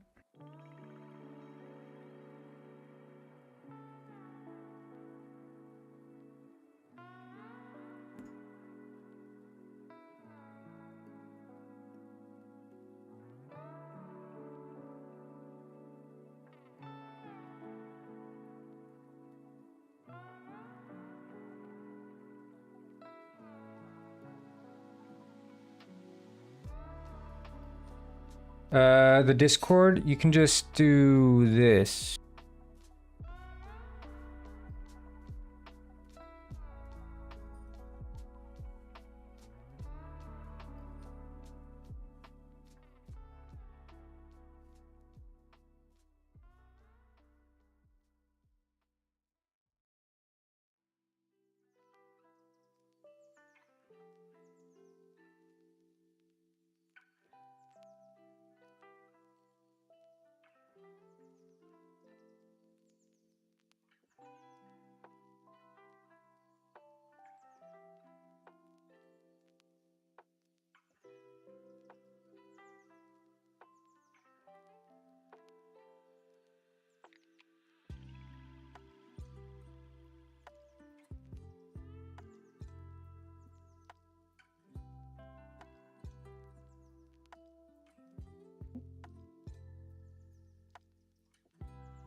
The road to PP day 1 begun.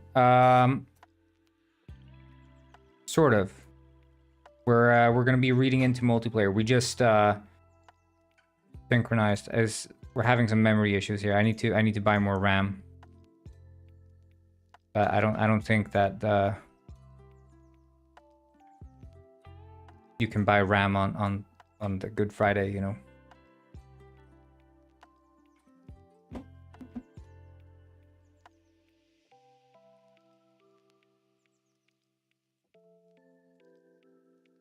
But yeah, what we're gonna do now is we're gonna branch. Create branch. And we're gonna call it networking rework.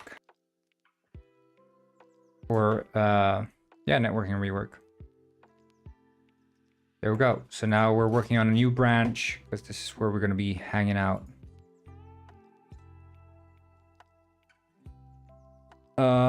Okay, but we're gonna be reading up on multiplayer.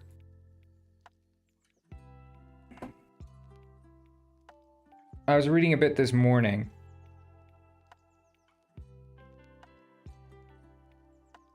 And we need to refresh the chat.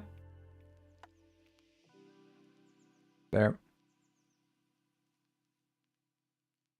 So, photon fusion. Basically, I can show you guys sort of what we're talking about here. Photon fusion. The reason we want to switch to photon fusion is that if you look here, what is interesting? This is fusion, the light blue. Switch over so you can see. So fusion is light blue. Multiplayer API. I think ML, isn't that multiplayer low level API or something? Mid-level API. Yeah. So you have the mid-level API and Mirror, which is Mirror is very popular. But look at kilobytes per second relating to object usage in a server. Like, it scales very nicely. Whereas it sort of just rockets in size for the average mid-level API and Mirror server. Allocations per frame, 0 allocations in Fusion. 0 allocations. That is very nice. That is performant. And CPU usage on server, look at that. It's like nothing. 500 network objects, 32 clients. And that's not even 1 millisecond. Like, you'd be eating up. You can have 16 milliseconds. You can have 16 milliseconds to CPU time if you want to have 60 FPS, but that's, you know, that's CPU only. Of course, you're rendering stuff at the same time, so 16 milliseconds of CPU time is like unreasonable. You know, at worst, you'd want to have like 8-8 split. But yeah, so Penguin Heist, I notice the problem with Photon Bolt is partially that it is very CPU intensive, right? Not just the fact that there's latency, but there is a massive CPU footprint. But Fusion's bandwidth usage is 6 times smaller than mid-level API or Mirror. It is optimized to consume less CPU on the server, allowing more flexibility for gameplay elements or lower server specs and deployment costs. Now, the thing is also, keep in mind that like mid-level API and Mirror are both like open source, which is partially why there's no incentive for them to like get better. They only have to, like, being free is generally good enough for an open source project. And that's why a company like Photon, who does multiplayer, is able to sort of work towards achieving this because they are paid service, right? But because they're paid, they have a bigger incentive to sort of achieve these state-of-the-art solutions, which they appear to have done. So that's why I'm excited to start using this. I had a good experience with Bolt already, but again, it is problematic. We're going to be using the host architecture, and we're going to set up host migration because that's going to be relevant too. We don't do that currently in Penguin Heist. Host migration is very important if you're going to have like a persistent world feel. And host migration, they do that already in like GTA, for example, and stuff. Yeah, more kinds of drivable boats, and they're going to be the kind of boats that you can stand on as they drive. And there's going to be more like helicopters that you can have. We're going to add actual airplanes. The only vehicle that made sense in Penguin Heist was helicopters, but we can add airplanes in Penguin Peaks. So there's going to be all kinds of stuff. But yeah, dedicated servers is not something we're going to do because that's way too expensive. But there's still going to be like the dedicated server binary, so you can host it yourself. But yeah.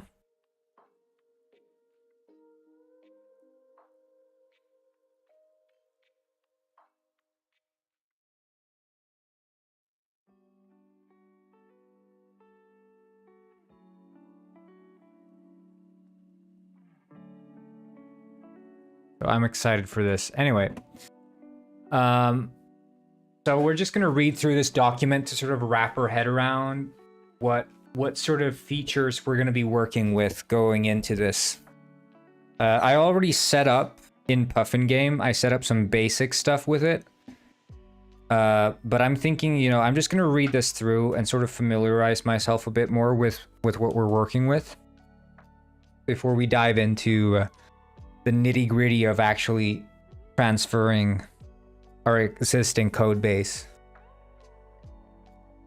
Because like I said, this is going to be a huge undertaking, and we're not just transferring code, we're refactoring and reorganizing things. This is going to be a big undertaking. And we're laying the foundation for both the future of Penguin Heist and Penguin Peaks. So, what do we say? Are we on day one of road to Penguin Peaks?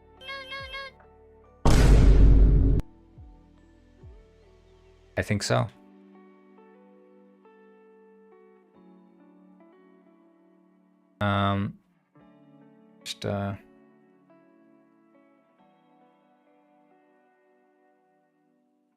EP consumer, yeah.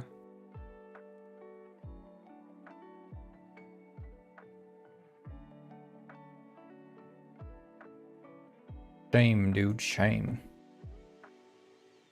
So, creating a player avatar. Yeah, I'm pretty familiar with this. So, add a standard Unity cube, rename it body, remove the collider. The avatar configuration should be like this. So, network object is the same as the Bolt entity, as far as I'm aware. So a network object denotes the fact that a game object is synchronized.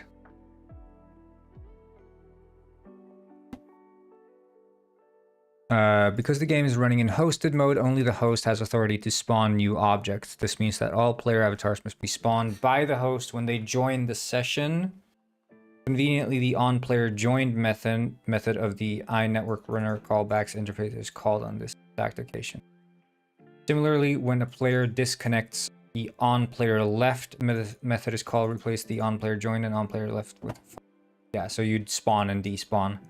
And the network runner, the runner is the sort of beating heart of the server. So that's always something we need to keep in mind. Photon Bolt did not have a beating heart. It has the, I think Bolt. Nah, there's nothing really. You start the game And then I don't think there's a game object responsible for it. If there is a game object, it's not a visible one at the very least. Yeah, this should all look quite familiar. It essentially replaces Unity's instantiate method with runner.spawn, which takes a similar set of parameters, except for the last one. The last parameter references to the player is a reference to the player that will be allowed to provide input for the avatar. It's important to note that this is not the same as owning the object. Yeah, because you have authority or you own one or the other. You can be like a controller. So network player object and the player is a reference there sent on player joined, and then the same there. Yeah.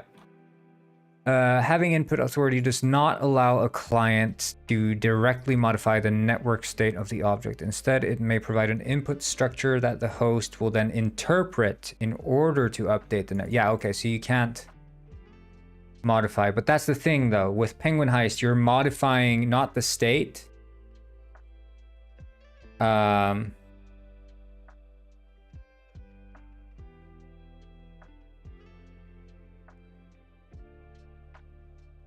Wait 1 second.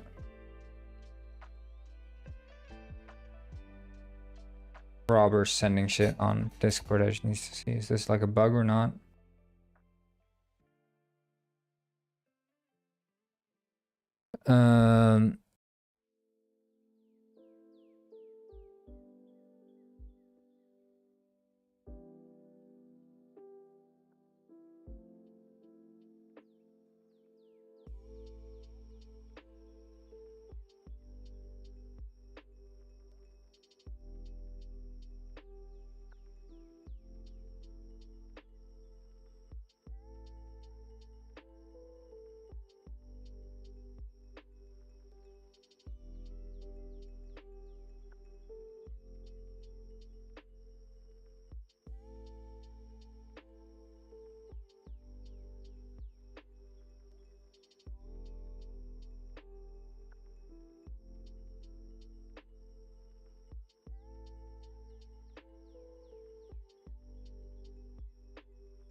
The client may also apply input locally. Yeah, that's what we do in Penguin Eye. So we apply the input locally, but then we don't send input per se. Well, like we send input, but we don't.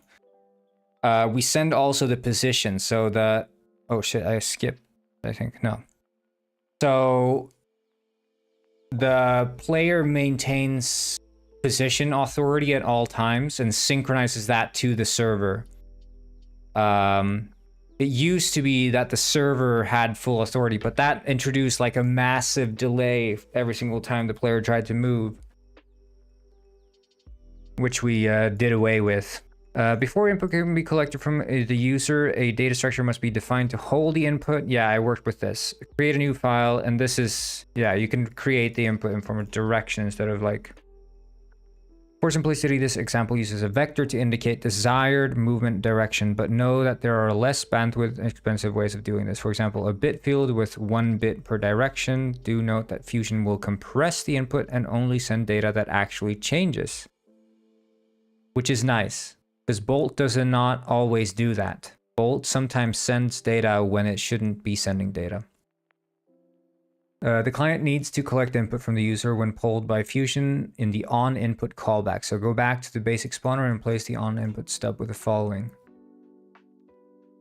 Right?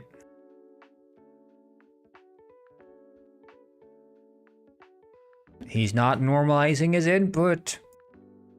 Again, this should look quite familiar. The handler is using standard Unity input to collect and store input from the local client structure. The last line of this method will pass the pre-filled input structure into Fusion, which will then make it available to the host and any object this client will have input authority over. But is on input then running in the... Yeah, okay, but that's running globally then, I guess. So you'd be sending input sometimes when you don't... Okay, interesting. The final step is to apply the collected input data to the player avatar. Select the player prefab. Add a new script called player to it. Open. Yeah.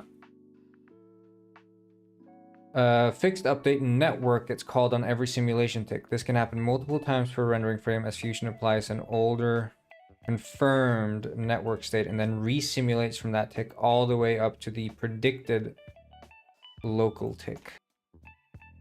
Input should be applied in fixed update network to make sure that the correct input is applied for each tick. Fusion provides a simple method to acquire the input for the relevant tick.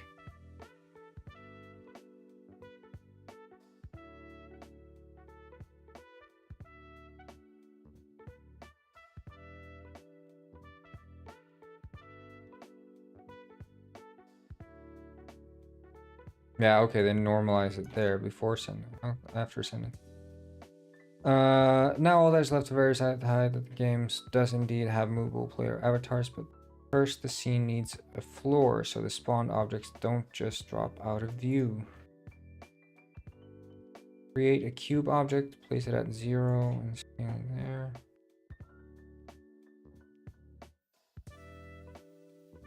Fusion 103 will explain prediction and how it's used to provide snappy feedback on the client in a server authoritative network game. Yeah, that's what we're not really using. I mean, we're using it probably in some sense.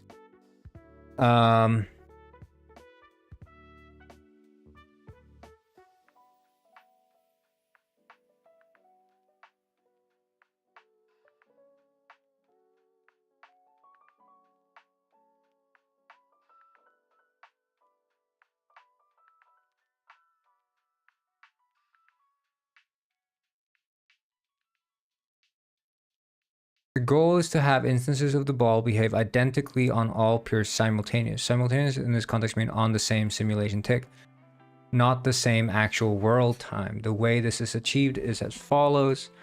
The server runs a simulation at specific evenly paced ticks and calls fixed update network on each tick. The server only and always moves forward from one tick to the next. This is exactly like fixed update for regular Unity behaviors in the local physics simulation. After each simulation tick, the server calculates, compresses, and broadcasts the changes in network state relative to the previous tick. Thank you so much. Andy Fox 1141 has learned to dance. Clients receive the snapshot at regular intervals, but will obviously always lag behind the server. Yeah, obviously.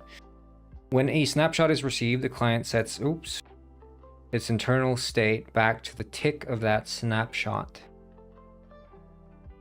But then immediately resimulates all ticks between the received snapshot and the current client's tick by running its own simulation.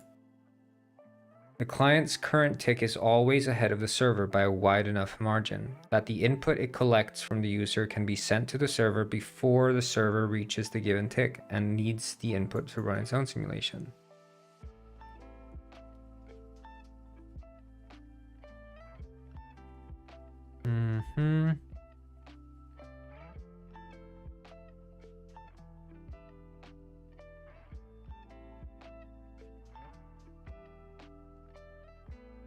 Each peer can simulate predicted future state of any object based on known previous position, velocity, acceleration, and other. The one thing it cannot predict is the input from other players, so predictions will fail. While local inputs are applied instantly on the client for immediate feedback, they are not authoritative. It is still the snapshot generated by the server that eventually defines that tick. Local application of input is just a prediction.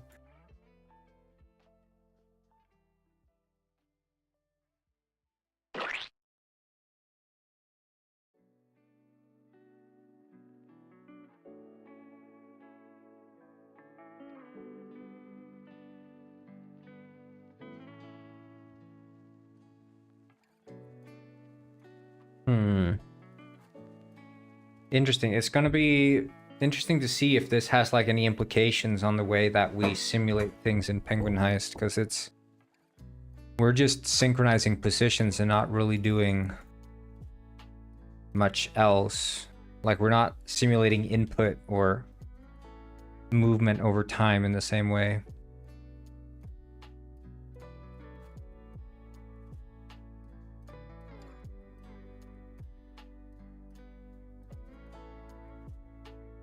But like, I mean, for example, here, you know, if a client connects way later than a server, then the server is started. The servers run this simulation for X number of frames. Would the client who connects run this simulation over those X number of frames instantly upon connecting? So like, let's say the ball has moved 5 units forward over 5 seconds, so it would, or over 10 seconds, so it would have moved 50 units in total, 5 times forward. The client connects and the ball would be at position 0. Would the client now, when connecting, rerun that simulation and experience the ball being at unit 50? Is that what this implies? Ah, I'm Everlast Steve.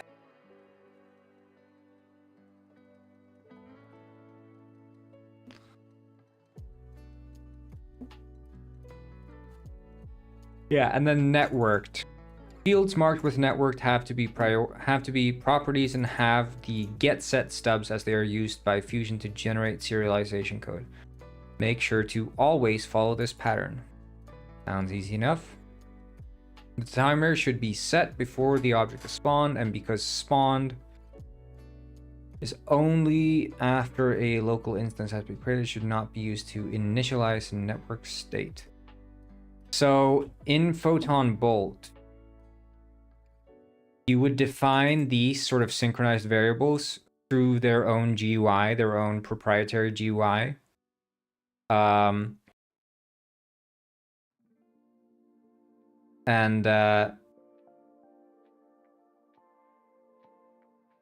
guess what I could do, because they are called states in Photon Bolt, what we could do then, I'll just zoom this in even further, is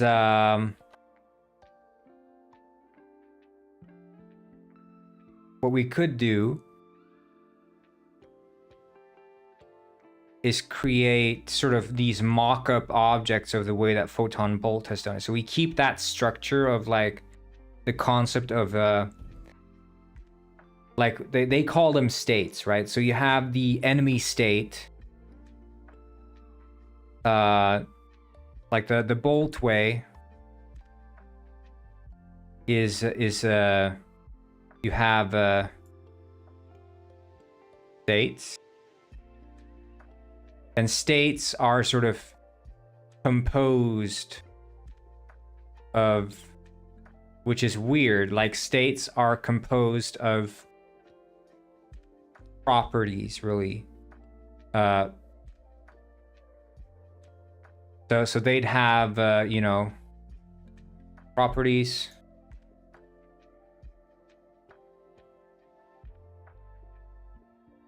but they'd be bundled up in a single object. So for example, you'd have the enemy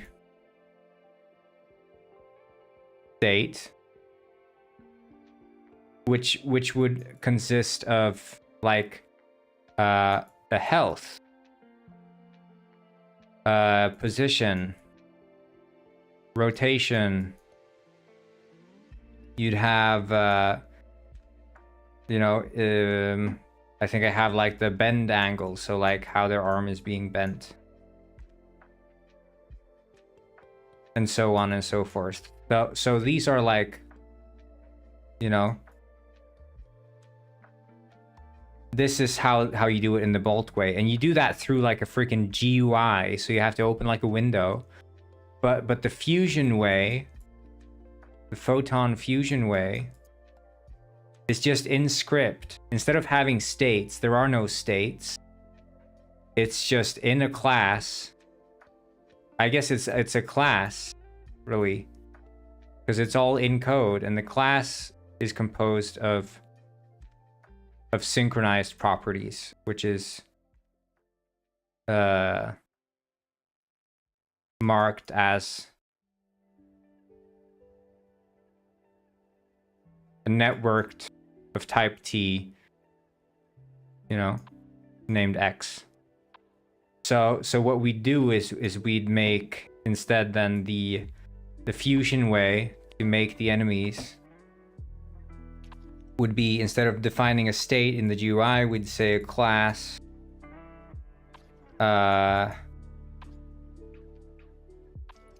enemy. I guess we should call it state, just to, I mean, it's not the fusion way to call it state, but I guess it is representative of the state, so maybe we should call it enemy state.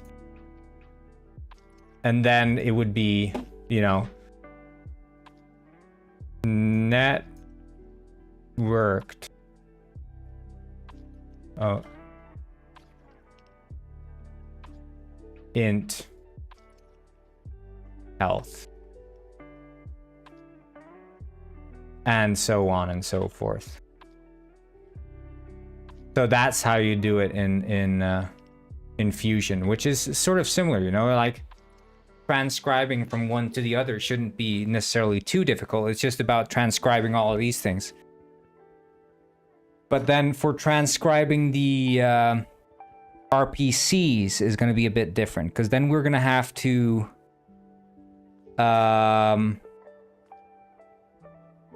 say that these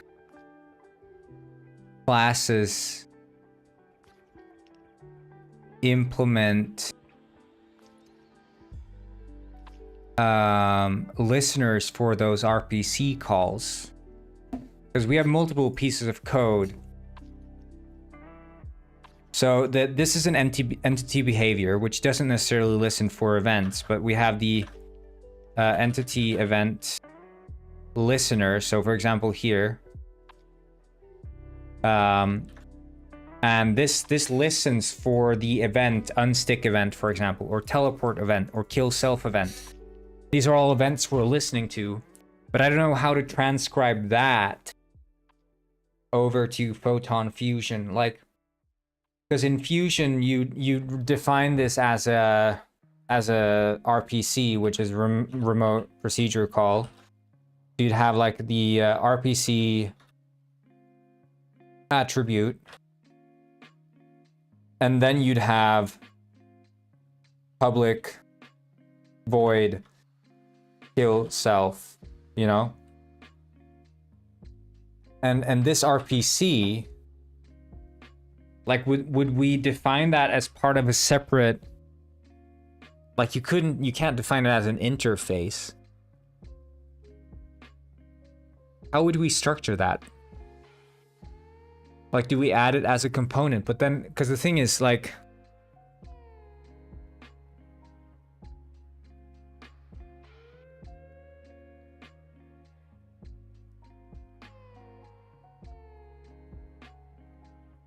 we could do like sort of event listener, but these are like entity events. They're being sent to an entity.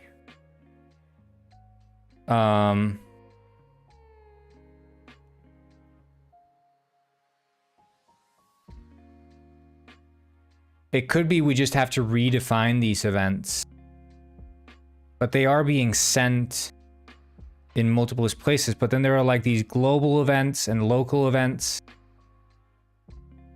I think we're just gonna have to sort of go at these events piece by piece and not do like some generic interaction, but I don't think it's obvious.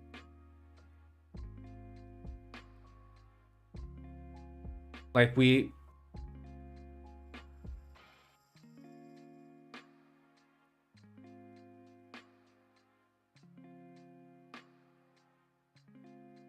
it's gonna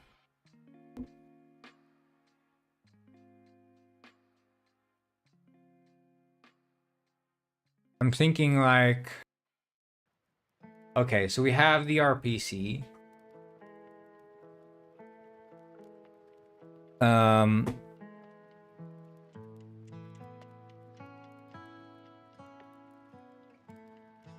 And it gets called, I think similarly to you'd call it on the client and then the server would call it and send it back.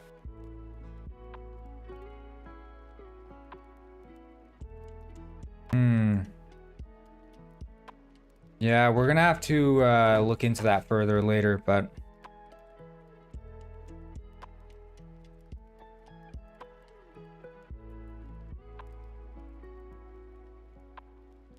oh, here's one.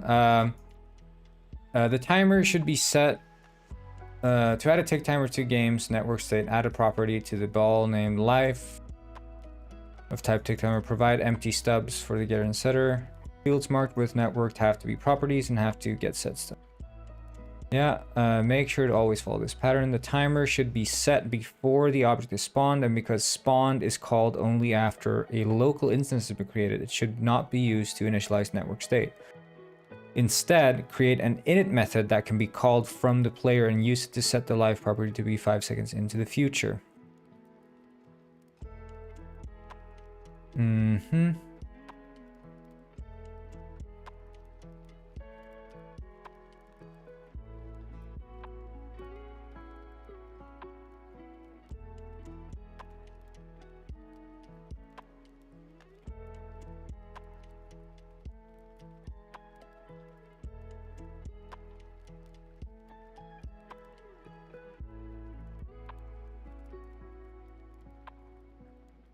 Oh, you bought it? Awesome, dude. And hello, Birdball. Finally, fixed update network must be updated to check if the timer has expired. If so, despawn the ball. What's the tick timer? Is tick timer a helper class?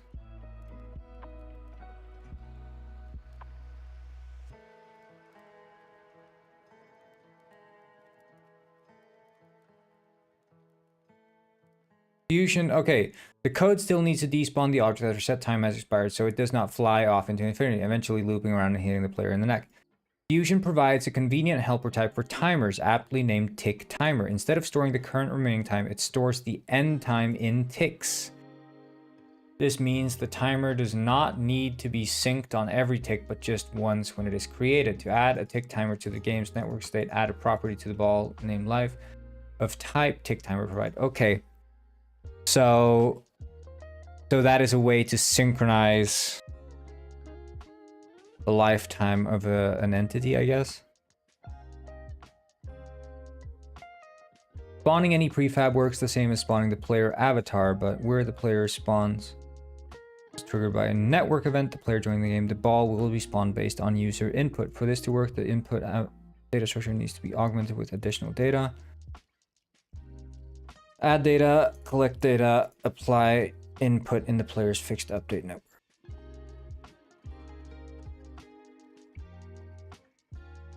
So there's const byte mouse button 0 equals 1.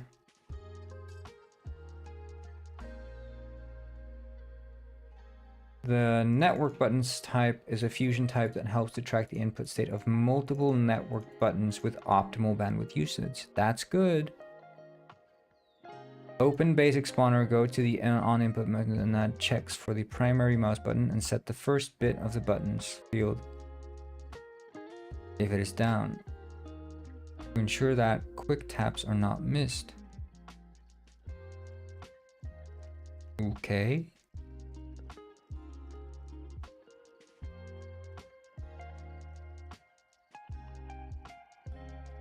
So mouse button 0 equals mouse button 0. And then that's a logical OR. Because it's a byte. Yeah.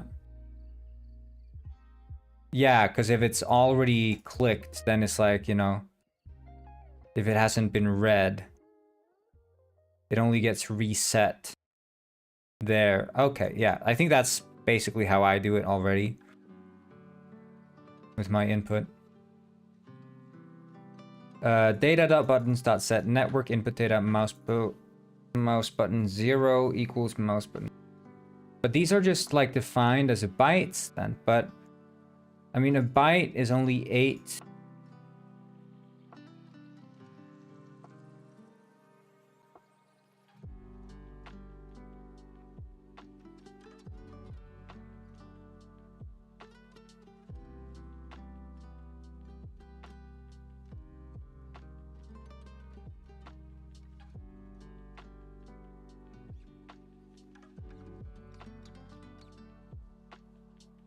I assume you can have more inputs than just a byte, right?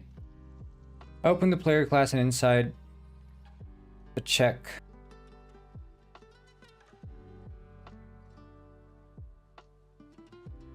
Click the button, press and spawn a prefab. The prefab can be provided with... Okay.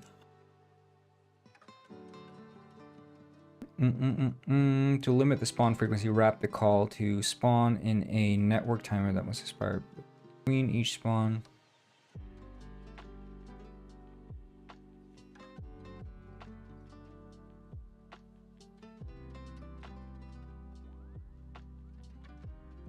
Oh, yeah. Their attraction. Let's see.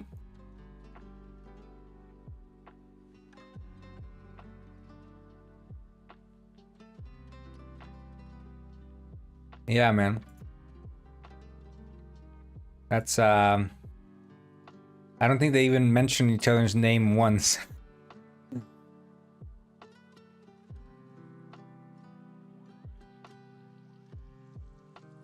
The check for state authority is needed because only the state authority can spawn, yeah.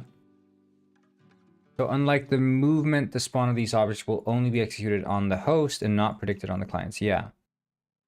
The actual call to spawn needs to be modified a bit because the ball requires additional initialization before it is synced. Specifically, the init method added earlier must be called to ensure that the tick meter is set. For this purpose, Fusion allow a callback to provide a spawn that will be invoked after instantiating the prefab, but before it is synchronized.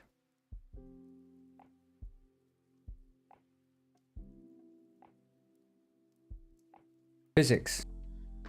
That's what we want to see.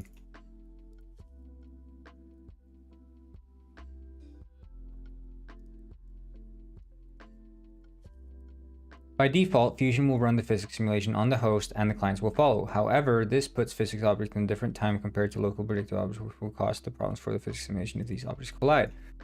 Dual time is a complex topic which can be dealt with in a variety of ways. Some are downright hacks, that is Penguin Heist to a T, and others are too expensive for general application and do not provide the immediate feedback gamers expect. That is a problem we face in Penguin Heist as well. Dual time, yeah, they described to a T the problems we have with Penguin Heist. There is unfortunately not a simple fix that works for all cases, and we noticed that with Penguin Heist. Once again, we noticed that. For this tutorial, we'll use Fusion's physics add-on to predict physics objects locally, placing the physics control objects in the same time as the player control avatar. This is a solid solution that can be used in production, but keep in mind that running prediction and resimulation in physics is expensive. Yeah, we can't do that. We can't.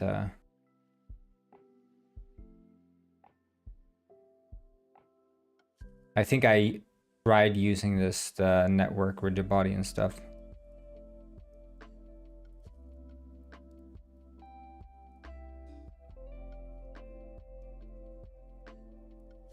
Let's skip this part. We don't need to learn about this. We're not going to do that. This section shows how to synchronize additional data over the network in addition to the player's position using network properties.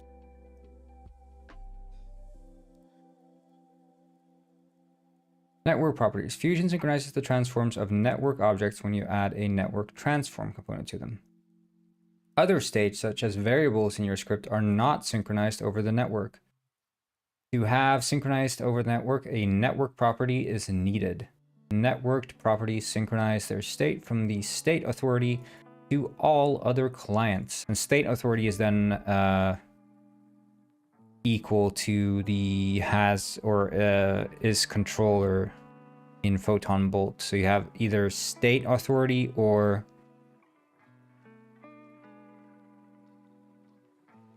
what is it, state authority or something else authority? If a client changes the network property on an object over which it has no state authority, the change is not synchronized over the network, but instead applied as a local prediction or like owner something, I don't know, and can be overridden by changes from the state authority in the future. Be careful to only update network properties on the state authority if you want it to update every client. Or I guess state authority is the owner. A simple example for a network property would be a player's color. All right. The goal is to color the player cube white when a ball is fired and then fade it towards blue. Declaring network properties. Trigger the effect, the host will toggle a single bit in a networked variable. Since no more than one ball can ever be spawned in a single tick by a given player, each new spawn will change the value of the bit to something that is different from the previous tick and thus trigger a change in detection. Before adding the code, note that this design can fail. As already mentioned, changes can go undetected, especially if they are of the flip-flop kind. To make it more resilient to this, one could replace the bool with a byte or an int and bump it on each invocation instead. In the end, it is a question of how important the visual effect is versus how much bandwidth it consumes.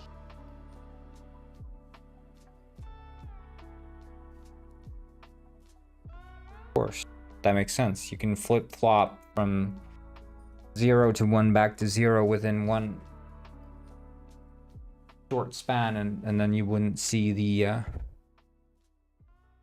if you do it locally, that is, you wouldn't see the changes. Oh, sorry. Tired. When defining network properties, Fusion will replace the provided get and set stubs with custom code to access the network state. This means that the application cannot use these methods to deal with changes in property values. And creating separate setter methods will only work locally. Changes can be detected via a change detector. Add a new change detector to the script and initialize it in spawn like this.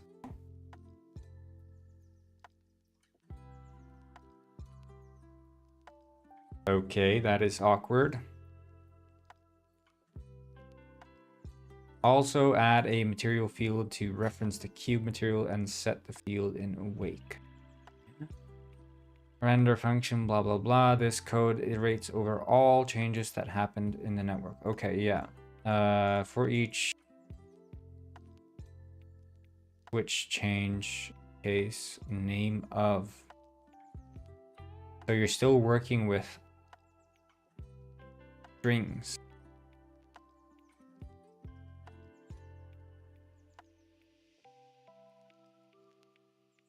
Although it's using name of, which is nicer, but still.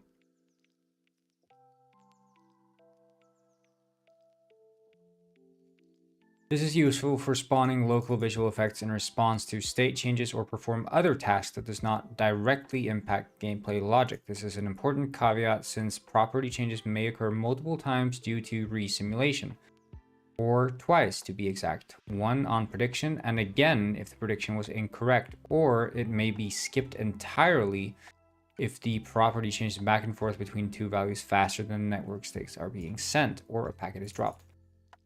Primary benefit of using change callbacks over common messages like RPCs is that the callbacks are executed immediately after the tick in which the value was changed, whereas an RPC may arrive later when the game is in a completely different state. Yeah, makes sense. Blurping the color, color should be updated in render as a linear interpolation from the current color to blue. Because it is guaranteed to run after fixed update network and uses time to delta time.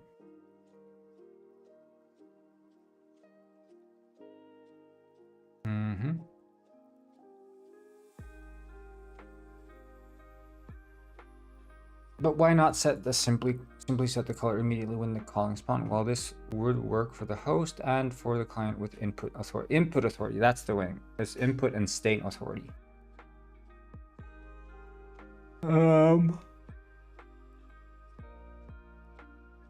It would not work for proxies, but what if the color was a network property that was simply applied locally on all clients in render? Remote procedure calls. Yeah, let's look into this. Remote procedure calls, or RPCs, are one of the most common features of any network library, and its intuitive mapping to regular methods makes it an easy first choice when trying to bring multiple clients together in a shared world. Unfortunately, it is often not the best choice. RPCs can be problematic in a tick-based state synchronization library like Fusion because they are not tied to a specific tick and will execute at different times on different clients. But maybe more importantly, they are not part of the network state. So any player that connects or reconnects after an RPC was sent or just didn't receive it because it was sent unreliably will never see the consequences of it. And that is a problem in Penguin Heist as well.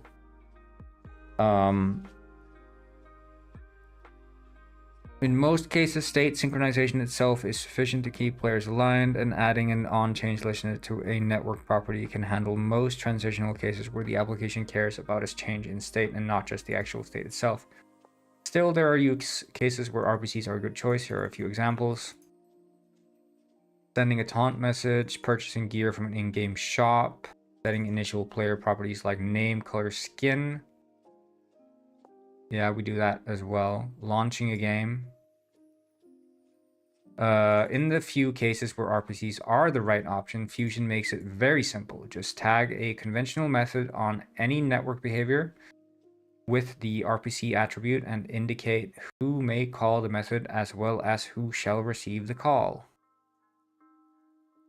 Make sure the method has RPC as prefix or postfix, and you're ready to call it. Goal in this small example is to send a hello mate. Yeah.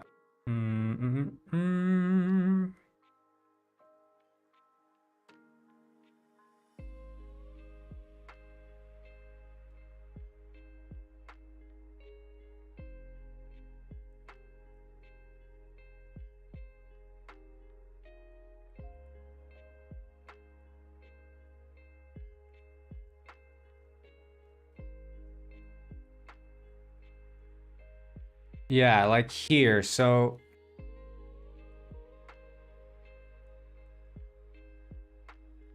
I think I'm just gonna have to redefine. So like every single on event is going to need to be duplicated into this. And it's gonna go from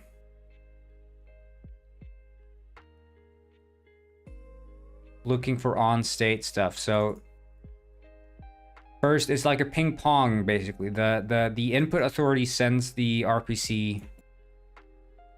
I think you can have RPC sources like all. RPC sources all, and then RPC targets. Like this target is the state authority. Source host. Host mode equals RPC host mode source is host player. What?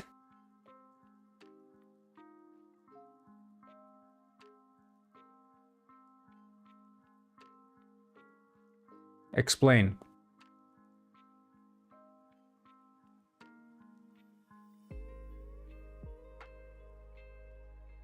Why are there two RPCs here instead of just a single one? This is because Fusion host mode is a star topology. Clients have no way to send data to other clients directly using an RPC. Clients can only send RPCs to the host, which then must relay the messages to all clients. Yep. Let's have a look at the attribute of the send message RPC.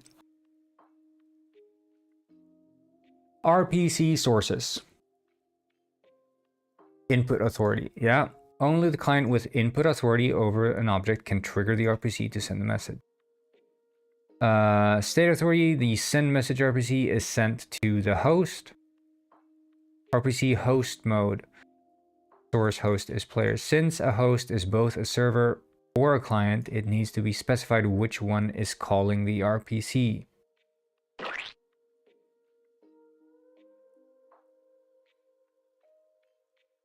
That doesn't make sense to me. Why is that relevant? Wouldn't that just be inherent to the... Because here it's saying source is server. Server host is sending the RPC, yeah. All clients should receive this RPC, yeah. The server part of the host application is sending the RPC.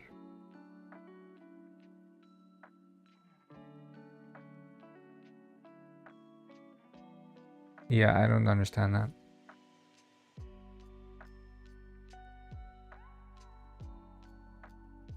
where to go next. This tutorial series has covered several of the basic concepts used by Fusion, but there is a lot more under the hood. Fusion has components and features to solve almost any network-related problem multiplayer games run into, but not everything is relevant for all types of games. Read the manual and dive into more samples.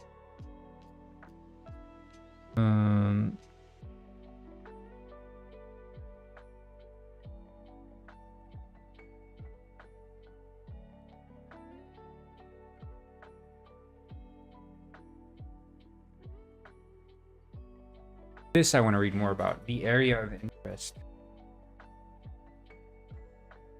Interest management is a set of data culling features which restrict data replication of specific network objects and network behaviors from the server to specific clients. This culling is useful for reduction of network traffic as well as restricting player access to data, such as team-only information. There are two main data culling mechanisms: object interest and behavior interest. Restrict network behavior updates from server to player. Refs restrict network.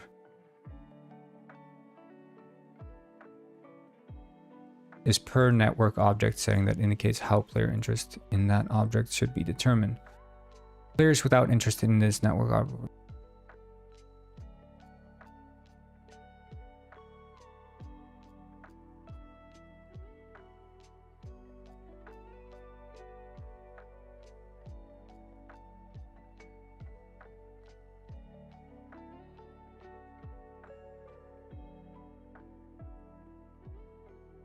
Interest enter and interest exit are called unregistered components of a network object that implement the INterest enter and INterest exit interfaces. Whenever the local player gains or loses interest in the object, interest can be gained, lost by an object entering and exit of a player's area of interest. These callbacks are also triggered on the server when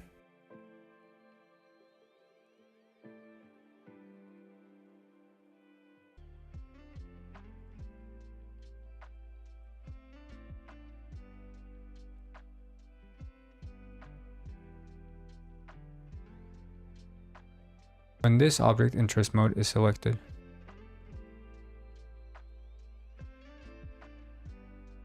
The server peer, including the shared mode when using.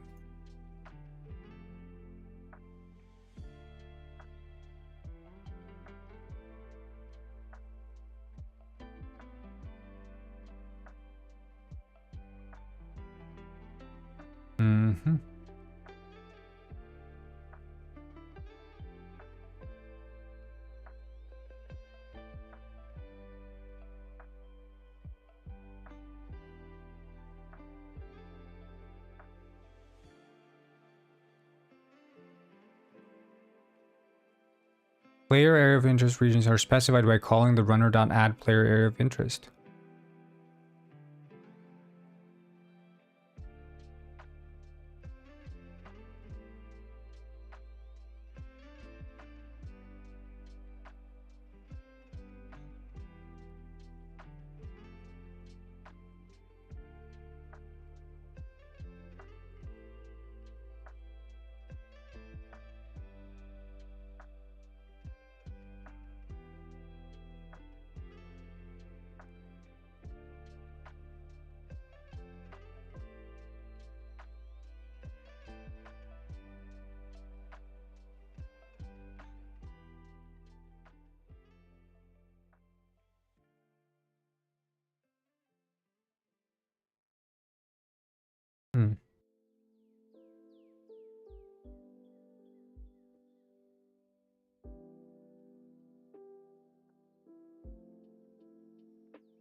1 second. I'm just looking at it.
Right. Okay. I think, you know, maybe we should just start, sort of just dive in head first. I feel like I have a pretty good idea.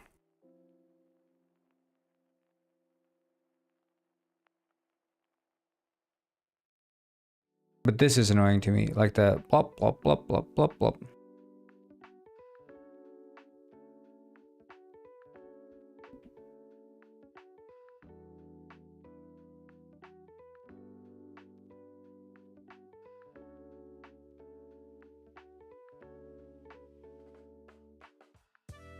So, we'll open up Penguinized.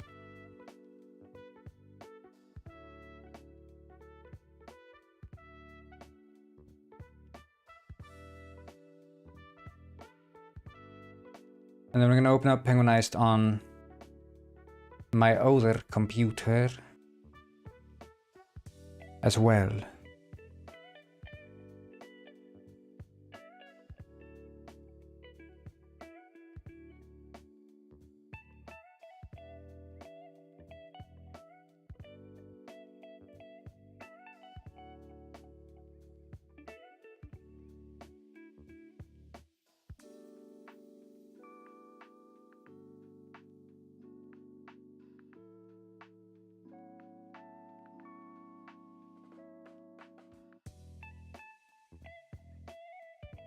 Is there a way to do like class as interface Unity?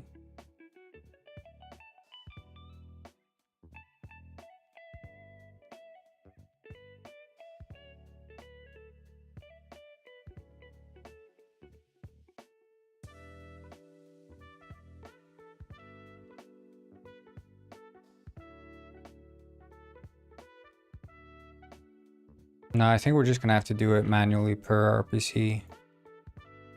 It could be that this convenience that they have in Bolt is not.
Right. Okay. I'm just gonna be right back, like 5 minutes or something.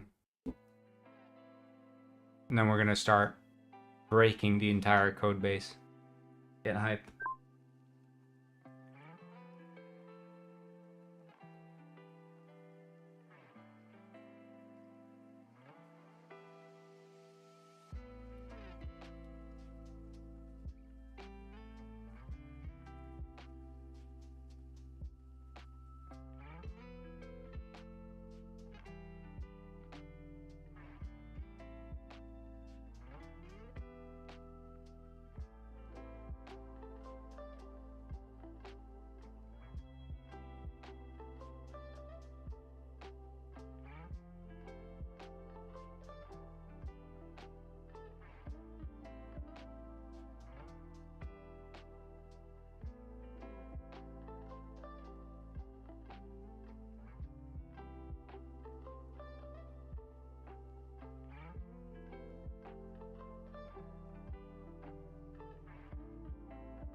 I'm back.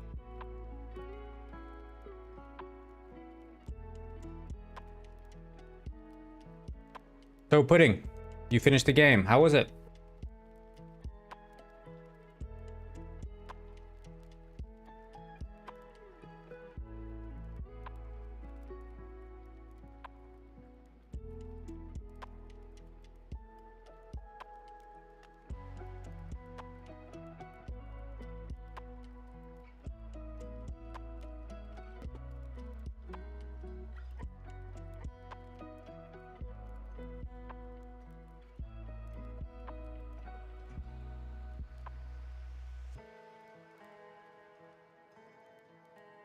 I sometimes wield a sword as a way to protect myself.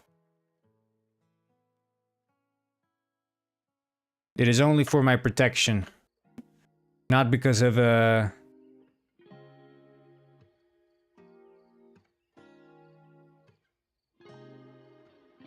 you more interested in a traditional detective mystery?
Okay, so let's just straight up delete Photon.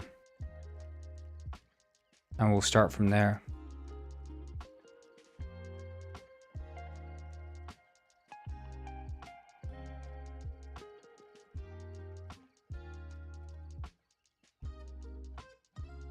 Yeah, well, I mean, it's like, I think, like thematically, like I get it's over the top, but like I try to, in my mind, like ground the over the topness. So like, you do go through the walking fish, you do jump around on this stuff in space, but it's a dreamlike state. You're traveling through your subconsciousness. But yeah, I mean, in terms of like the Penguin Heist universe, there's all this sort of weird left behind technology by the Pongonians that, you know, the Penguins don't fully grasp. And I think it's interesting to me to see them sort of engage with it. And yeah, I can see the sort of Assassin's Creed lore comparison with the Animus and stuff. But yeah, for me, it's like I'm playing with the idea of sort of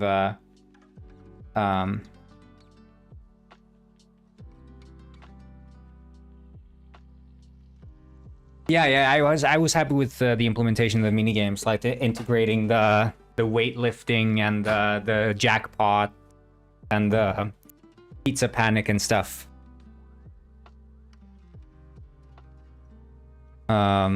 But that's the thing, right? So like this compared to Penguin Heist plays way more smoothly, but that's part of like the journey I've been going through and why I've been working on this spin-off. Oh, you struggle with the helicopter? Yeah, I worked a lot on the helicopter, but it's way better than it was before. Because I figured out this bug that's been in Penguin Heist for ages regarding the helicopter. I finally managed to fix that. But yeah, like this game has been like a way for me to sort of experiment with sort of cleaning up what Penguin Heist is, but in more like a safe single player environment. But now having this finished, I can go back to Penguin Heist with like a fresh set of eyes and sort of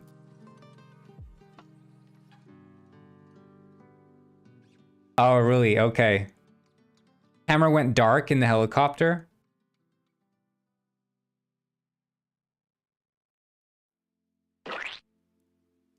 But yeah, the thing with the planks though, I guess you're having an ad now maybe. Let me know if when you're back. I don't know.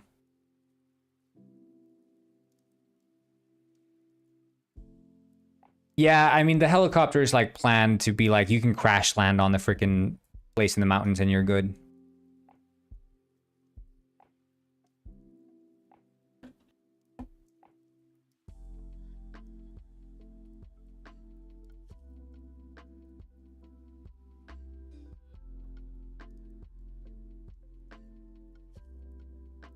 I'm just gonna sign in here. Yeah, I'll just do this in case I need to type in any shit. That is secret.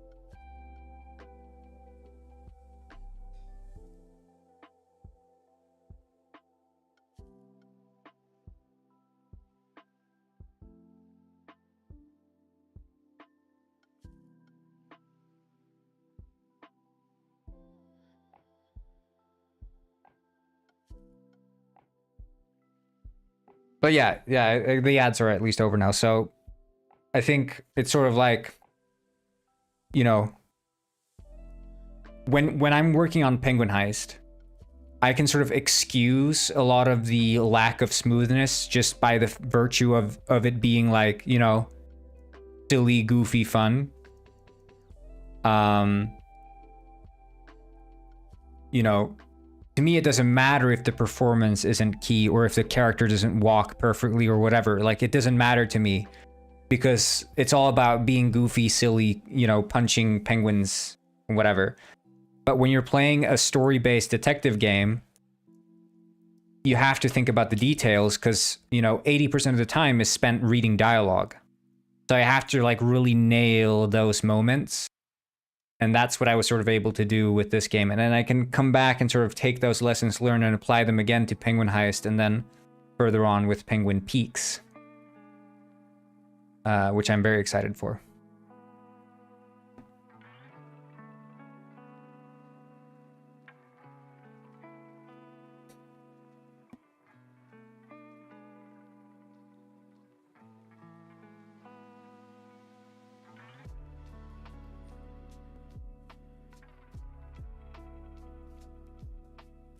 Yeah. But that's also like I want to emphasize the fact that it is just us, you know? Like we're the ones who made the game.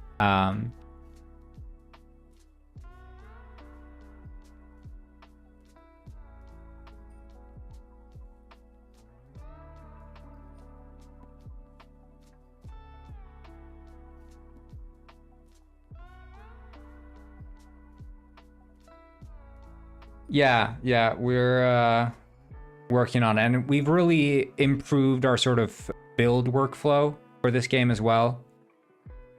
So like being able to, for that fish, it's literally just pushing a button and dishing it out and being, we also figured out what the FPS drops, we figured it out. So we're gonna have a patch for that coming out soon as well. It's the penguins floating out into the ocean. And when they float out far enough, the performance just drops because it's struggling with the rendering of them. Like the performance just dips completely. Which is very strange.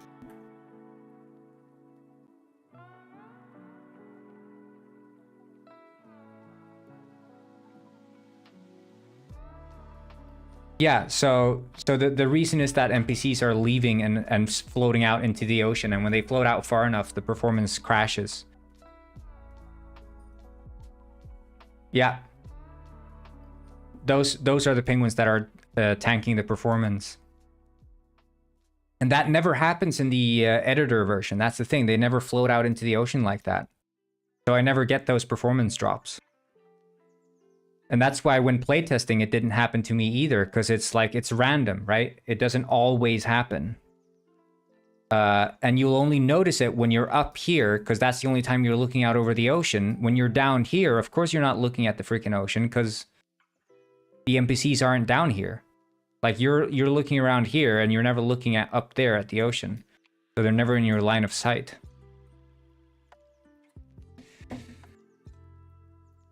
So, yeah, that was a sneaky one, but Alice discovered it. Oh, thank you, Dorian Live. Appreciate it. Yeah, Detective Penguin is out already, though, if that's the game you're talking about. But, oh, I should change my... No, I think the GameDev is... I used to have Detective Penguin. But yeah, now we're changing from Photon Bolt to Photon Fusion. Is it called Photon Fusion here, or is it Photon? Okay.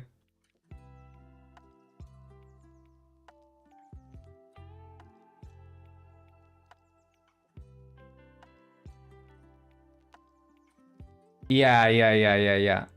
Yeah, and that's what I was thinking too. Like, you know, even if it's like not someone's flavor, I think there's some part, you know, there are parts you're gonna like no matter what, sort of. Even if the story doesn't go exactly where you want it to, there are parts that people are gonna appreciate, and that was sort of my intent as well. And also, it was important to me, especially in the last part, because everything turned sort of like sinister and serious and dark, like with the walking fish and all of that, and the sort of implications of the simulation.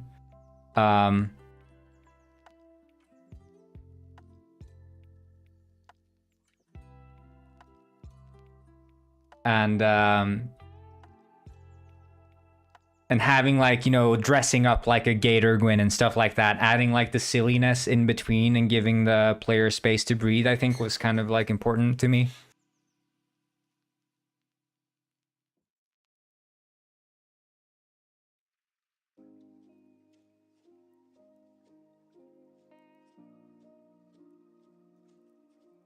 Oh yeah, you like the text.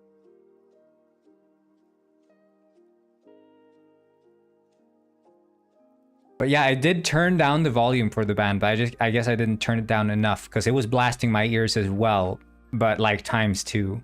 I have to tune it down even more, but I guess that makes it even more bombastic. So maybe that's good, I don't know. But that song, yeah, was specifically commissioned for Detective Penguin, so...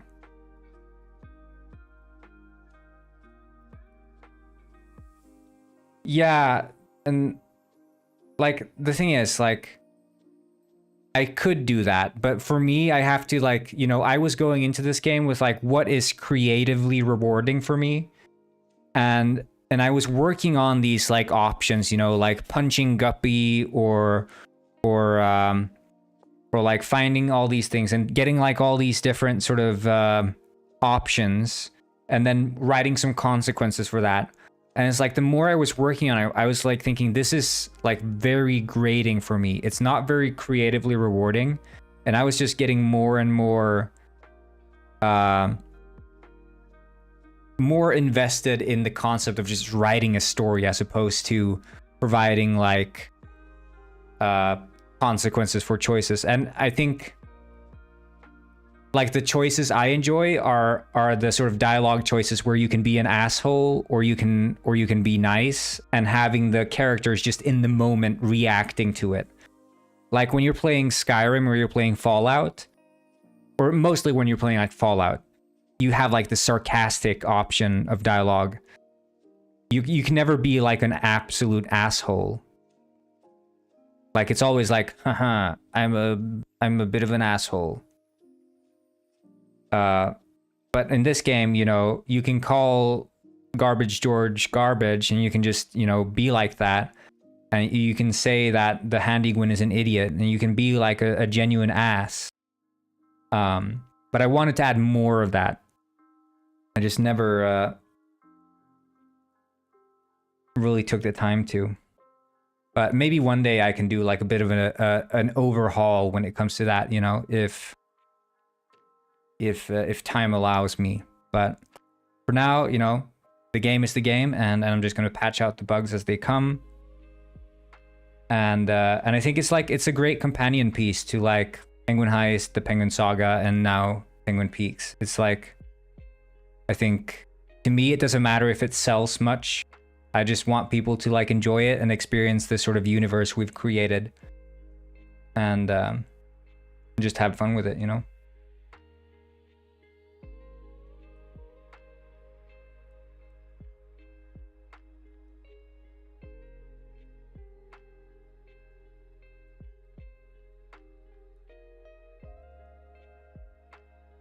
They're like reference.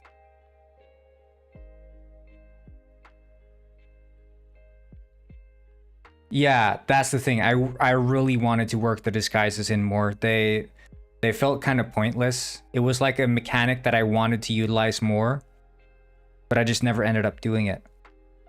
So it's more of a gimmick than an actual feature, isn't it? I was thinking about like, okay, to work at Chef Penguino's pizzeria, you had to be like a chef and earn his trust. So you need to disguise yourself as a chef, or like being a criminal in disguise could get you through into the into the thugs, you know, the Snake-Gwins, and all these different like sort of shortcuts through past conversation. And being a clown would have like most dialogues. People would be like, "Why are you in a clown suit? I can't take you seriously," and add like these flavor dialogues. But again, it's like it explodes the complexity of the dialogue to start doing that kind of stuff, and with the length that the story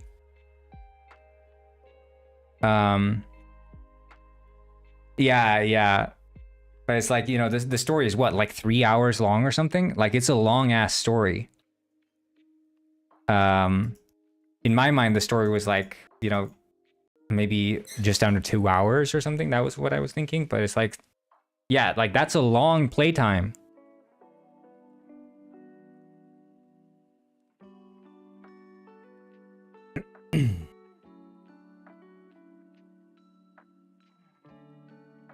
With a bit of blackjack in between. Yeah, exactly. We're coding the new multiplayer.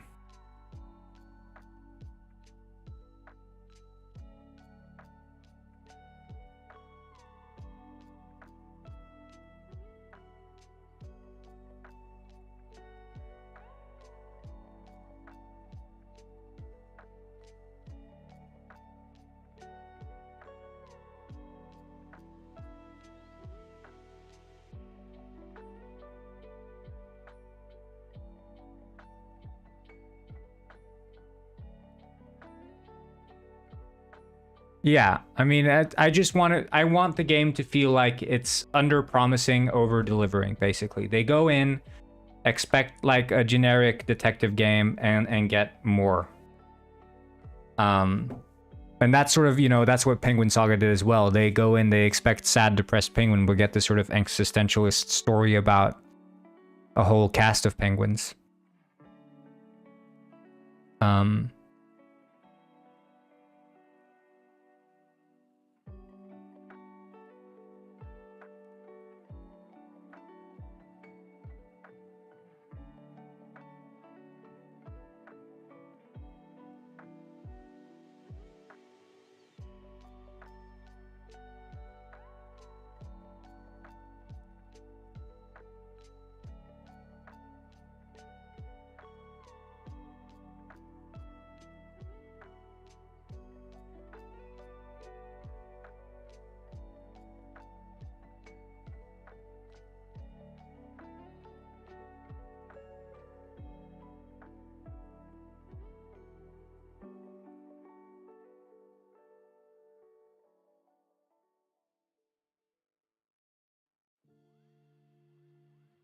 Yeah, I think so.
Mm-hmm.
Your reflection tells a story of a pirate's life of glory. Trust your eyes. Arr, the mirror never lies. Arr. Good music.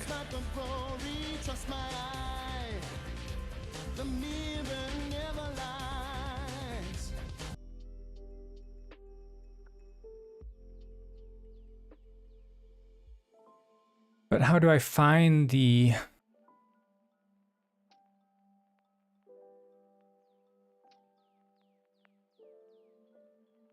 Like, is there not a...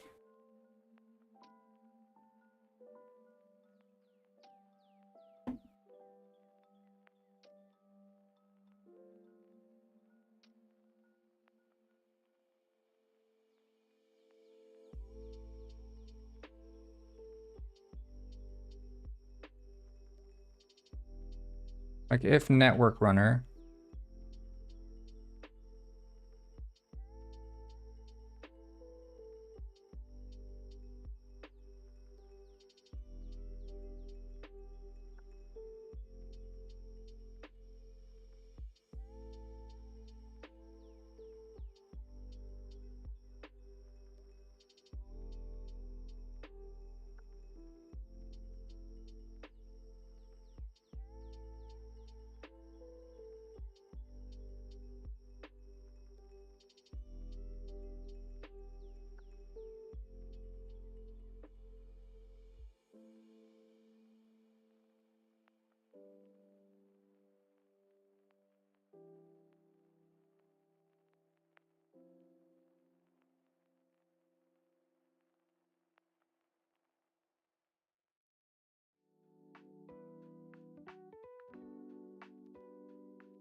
Yeah, we're not doing multiplayer, we're just doing the one.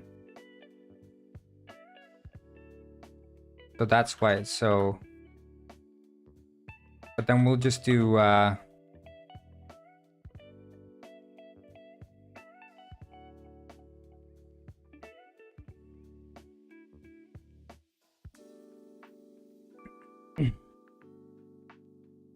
We can just do this.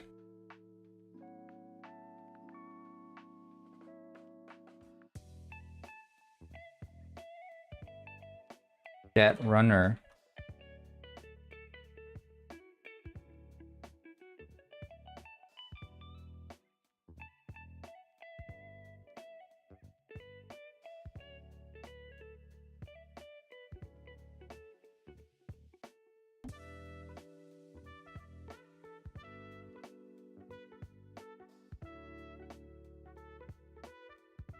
And then we can do that wide. So bolt network dot is server. And we can replace that with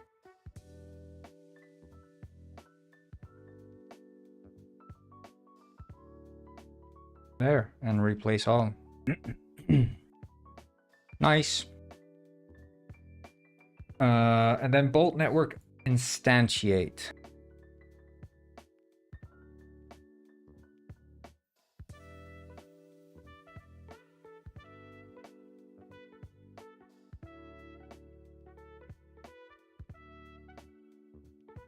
Is it spawn?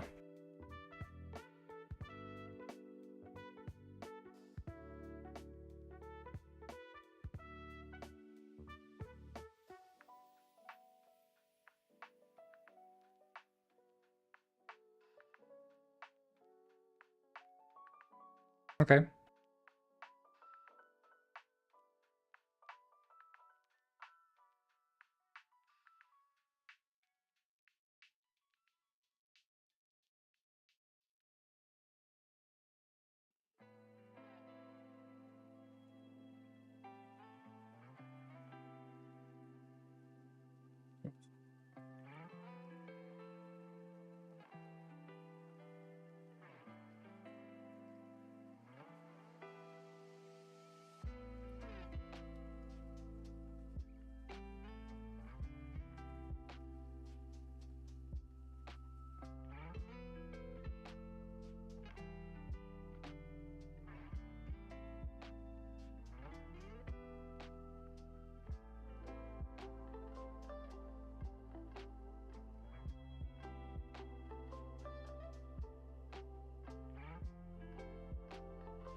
Right, and it's not. Okay.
Is it like runner?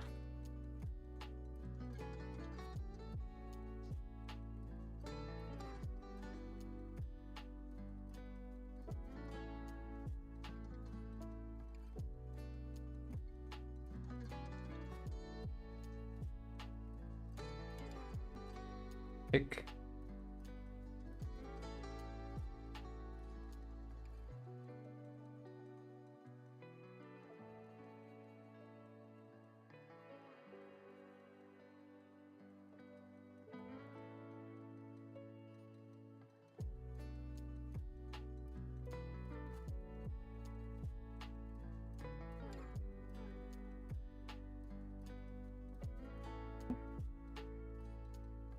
I guess that's what we want. Tick.raw.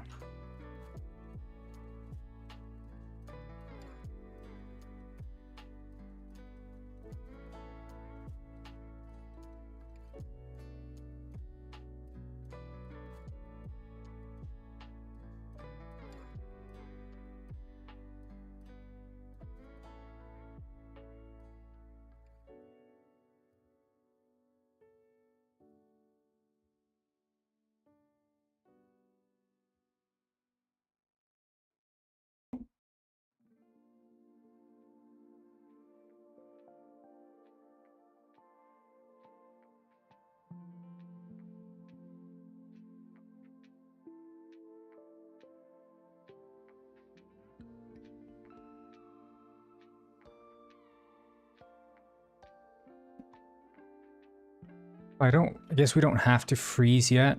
We'll just do like to do implement freezing. Comment that out.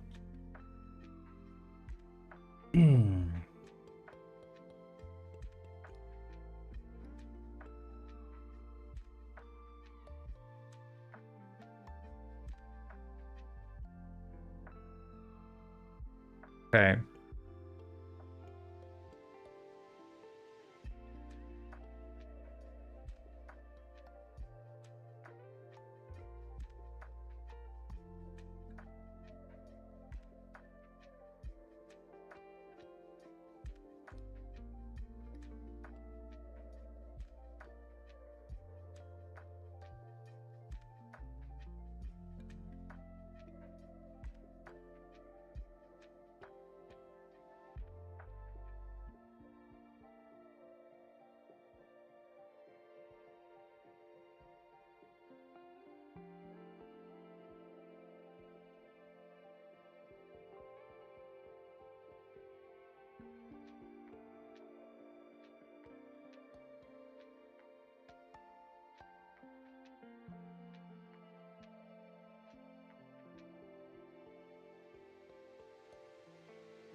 Mm.